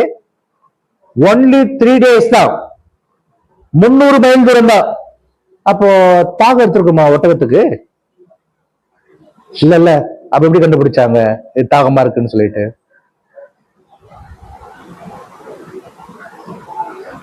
குடியுமின் ஆண்டவனே உமக்கும் தண்ணீர் வார்ப்பேன், உங்களுடைய ஒட்டகத்துக்கும் தண்ணீர் வார்ப்பேன். இப்ப அது நல்ல திருப்தியா ஒட்டகம் தண்ணி குடிச்சா குடிக்கின்றீங்க. ஏன்னா ஆல்ரெடி அதுக்கு தண்ணி இருக்குது, குடிக்காது. அப்ப எப்படி அந்த ஒட்டகம் எல்லாமே தண்ணி குடிச்சது? 10 ஒட்டகம் தண்ணீர் குடி தீர்ந்த பின்புதான் இவர் என்ன பண்றாரு? கைக்கு வந்து வளையலும் காதுக்கு கம்மலும் கொடுக்கிறார். இப்ப அந்த 10 ஒட்டகம் தண்ணி குடிச்ச பிறகு அவர் என்ன கொஸ்டின் கேட்டாரு? நீ யாருடைய மகள்? உங்க வீட்டுல நாங்க வாத்தங்க இடம் உண்டா கேட்டாங்களா இல்லையா? அதுக்கு ரெபேக்கால் என்ன ஆன்சர் பண்ணாங்க? நாகோடைய மகளும் பெத்துடைய குமாரனாகிய ரெபேக்காலும் இன்றி நீங்க எங்க வீட்டுல வந்து தங்கறதுக்கு இடம் இருக்குன்னாங்க. இதாக்குளோ சொல்லுங்க.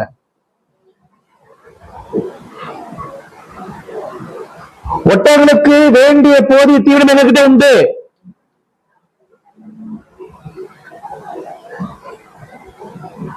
சொல்லுங்களேன், இதுக்கப்புறம் குழு கிடைக்கணுமா? இப்போ நம்ம என்ன பண்றோம், ஒருத்தவங்க வீட்டுக்கு மாட்டை கொண்டு போறோம், ஆடு வச்சிருக்கேன்னு ஆடை கொண்டு போறோம். அவங்க வீட்டுல வந்து அவங்க வீட்டுல நாங்க நைட் தங்குறோங்க, ஒரு 10 ஆடு நாங்க கொண்டு வந்திருக்கோம் அப்படின்னா, அப்படியா தங்கிங்க, இந்த ஆட்டுக்கு தேவையான புல்லு பூண்டை என்கிட்ட இருக்குதுங்கன்னு அவங்க சொல்றாங்கன்னா என்ன அர்த்தம்? நான் லிட்டிலா கேக்குறேன். ரெபேக்கால் வீட்லயும் என்ன இருந்திருக்குது? ஒட்டகங்கள் இருக்குது. அதுக்கு தேவையான தீவனம் அதோட வச்சிருக்காங்க. இப்ப எக்ஸ்ட்ரா ஒட்டகம் வந்துருக்குல்ல, அது தீவனம் இருக்கா? இருக்குதுன்றாங்க. அப்படின்னா ஒட்டகம் எந்த டைம் தண்ணி குடிக்கும், எந்த டைம் பசி அடிக்கும், எந்த டைம் அதை குளிப்பாட்டணும்னு சொல்ற ஒரு எண்ணம் பக்குவம் ரெபேக்காவுக்கு தெரிஞ்சிருக்குமா தெரிஞ்சிருக்காதா? தெரிஞ்சிருக்கும். மாடு வளர்க்குறவங்க வீட்டுல போய் பாருங்க, எந்த டைம் மாட்டுக்கு புல்லு போடணும், எந்த டைமுக்கு தண்ணி காட்டணும், எப்ப பால் கறக்கணும், எப்ப பால் கறக்க கூடாதுன்னு சொல்லி தெரியுமா ஏதா? ஏன்? அது கூட பழகணும். அதே போல ரெபேக்காளுக்கு தெரியும் என்னது, ஒட்டகங்களுக்கு எப்ப தாகம் எடுக்கும், எப்ப தண்ணி குடிக்கும்னு சொல்லி. கேட்டா இல்லையா? எலியேசருக்கு தண்ணி கொடுத்தாங்க, எதை பார்த்தாங்க? ஒட்டகத்தை பார்த்தாங்க. எப்படி இருக்குது? தாகமா இருக்குது. ஓகேங்களா? குடியும் ஆண்டவனே ஒட்டகமும் தாகமா இருக்குது, அதுக்கு தான் தண்ணி கொடுக்குறேன். கொடுத்தாங்களா இல்லையா? கரெக்டா இல்லையா? அப்பனா இப்போ ஒட்டகத்தை சத்தியத்துக்கு கம்பேர் பண்ணீங்களா இல்லையா? அப்போ ஒட்டகம் சத்தியம்னா தண்ணியும் ஒரு சத்தியம் தானே. அப்போ ரெபேக்காள் சத்தியத்துக்கே சத்தியம் கொடுத்தாங்களா?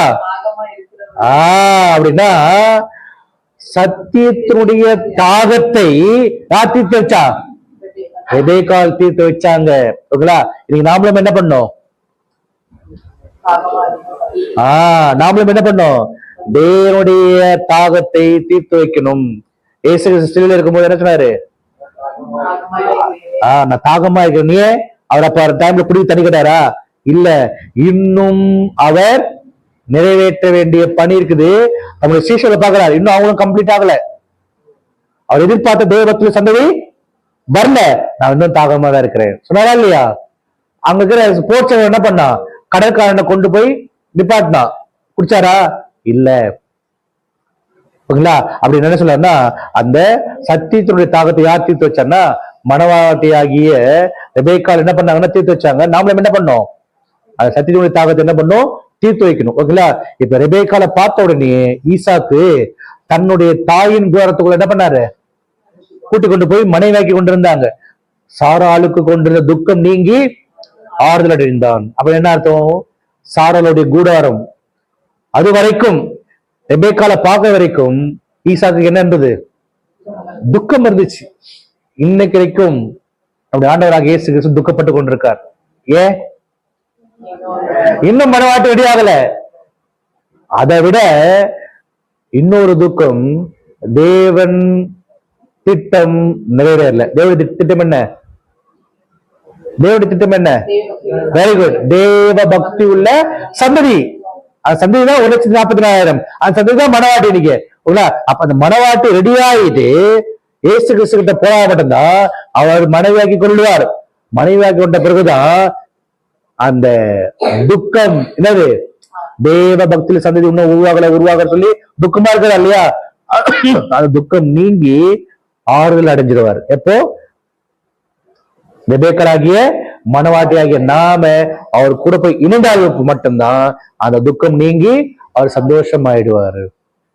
அப்ப சாராளுடைய கூடாரம் எது கிடையாலும் தேவனுடைய திட்டம், தேவ பக்தியுள்ள சந்ததி. இன்னும் அது எதாவது துக்க முகமது. அப்ப அதனுடைய காரியத்தை யார் நிறைவேற்றுவா? அந்த துக்கத்தை யாரை நிறைவேற்றணும்? நாம தான் நிறைவேற்றணும். அப்ப நாம் நிறைவேற்றணும்னா யார மாதிரி இந்த பூமியில நடக்கணுமா? ரெபேக்காள் மாதிரி நடக்கணும். ஓகேங்களா? என்ன பண்ணாங்க? ரொம்ப கஷ்டப்பட்டு முட்டி வளைஞ்சிருக்கும், கை வளைஞ்சிருக்கும், ஷோல்டர் வளைஞ்சிருக்கும், ரொம்ப டயர்டா இருப்பாங்க. ஆனா அதான் பார்த்தாங்களா? இல்ல, சத்தியத்தினுடைய தாகத்தை தீர்த்தாங்க. அந்த மாதிரி நாம தீர்த்தா மட்டும்தான் என்ன ஆக முடியும்? மனவாட்டியாய் மாறி அப்படி ஆண்டவராக இயேசு கிறிஸ்துவுக்கு மனைவியா மாற முடியும். தேவனுடைய திட்டத்தை நிறைவேற்ற முடியும். அப்படி நிறைவேற்ற தேவன் தாமே நம்ம கிருபையாய் ஆசீர்வாதம் எடுத்து வராங்க. ஆமே. ப்ரே பண்ணி முடிச்சிடலாம்.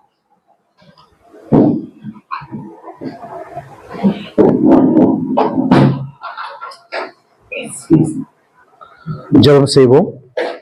வானத்துக்கும் பூமிக்கும் சகல அதிகாரங்கள் படைத்த அன்பின் பரலோக பிதாவே, உம்மொருக்கே துதியும் ஸ்தோத்திரமும் சகல நாட்களும் உண்டாயிருப்பதாக. தேவரே, இதோ இந்த வாழ் நாட்களில் இந்த ஒரு நாளை காணக்கூடிய கிருபை கொடுத்து, தேவரே இதோ இந்த மாலை வேலை கொடுத்த தகப்பனே, இரவு வேலையில் தகப்பனே, இந்த சத்தியத்தை நாங்கள் கேட்கும்படியாக ஒரு வாய்ப்பு கொடுத்ததாக நன்றி தகப்பனே. தேவரே, இதோ இந்த நாளில் கொடுத்த தகப்பனே, ஈசாக்கின் திருமணம் என்ற பாடத்தின் மூலமாக நாங்கள் யார், நாங்கள் எப்படிப்பட்ட நிலைமையில் இருக்கிறோம், நாங்கள் எப்படியாக எங்களை நாங்கள் அலங்கரித்து உங்களுடைய குமாரனாக இயேசு கிறிஸ்துவுக்கு நாங்கள் மனவாட்டியாக வந்து சேர வேண்டும் என்பது தகப்பனே, இந்த ஒரு நிழல் பொருள் என்ற ஒரு பாடத்தின் மூலமாக இதை தகப்பனே எங்களுக்கு தெளிவாக நீர் விளக்கி சொல்லி தகப்பனே தேவரே, கேட்கக்கூடிய சத்தியத்தை தகப்பனே நாங்கள் வாங்கி இன்னொரு கால் விட்டு விடாதபடிக்கு இருதயமாகிய சலதைப்படைகளில் கிருபையும் சத்தியமும் உன்னை விட்டு உலகாது இருப்பதாக அவர்களின் கருத்தில் பூண்டு இதயமாகிய படையில் எழுதி கொண்ட வசனத்தின் பிரகாரமாக கேட்ட சத்தியத்தை இதயமாகிய படையில் நாங்கள் எழுதி கொண்டு அனுதினமும் நாங்கள் அதை கேட்ட கிரைகளை இந்த பூமியில் நடப்பித்து நீ எதிர்பார்க்கக்கூடிய அந்த தெய்வ திட்டத்தை அந்த பக்தி சந்ததியாக நாங்கள் மாறி அந்த திட்டத்தை நிறைவேற்றக்கூடிய பிள்ளைகளாக நாங்கள் மாற உங்களுடைய மேலான பரிசுத்தாவியை ஒவ்வொரு நாளும் எங்கள் தந்து வழிநடத்த வேண்டுமாய் நேசகுமாரனாகிய இயேசு கிறிஸ்துவின் விலையேறப்பட்ட நாமத்தில் இந்த சிறிய ஜெபத்தை கெஞ்சி மண்டாடுகிறோம். ஜெபம் கேளும் பரிசுத்த பரலோக பிதாவே, ஆமென். Thanks.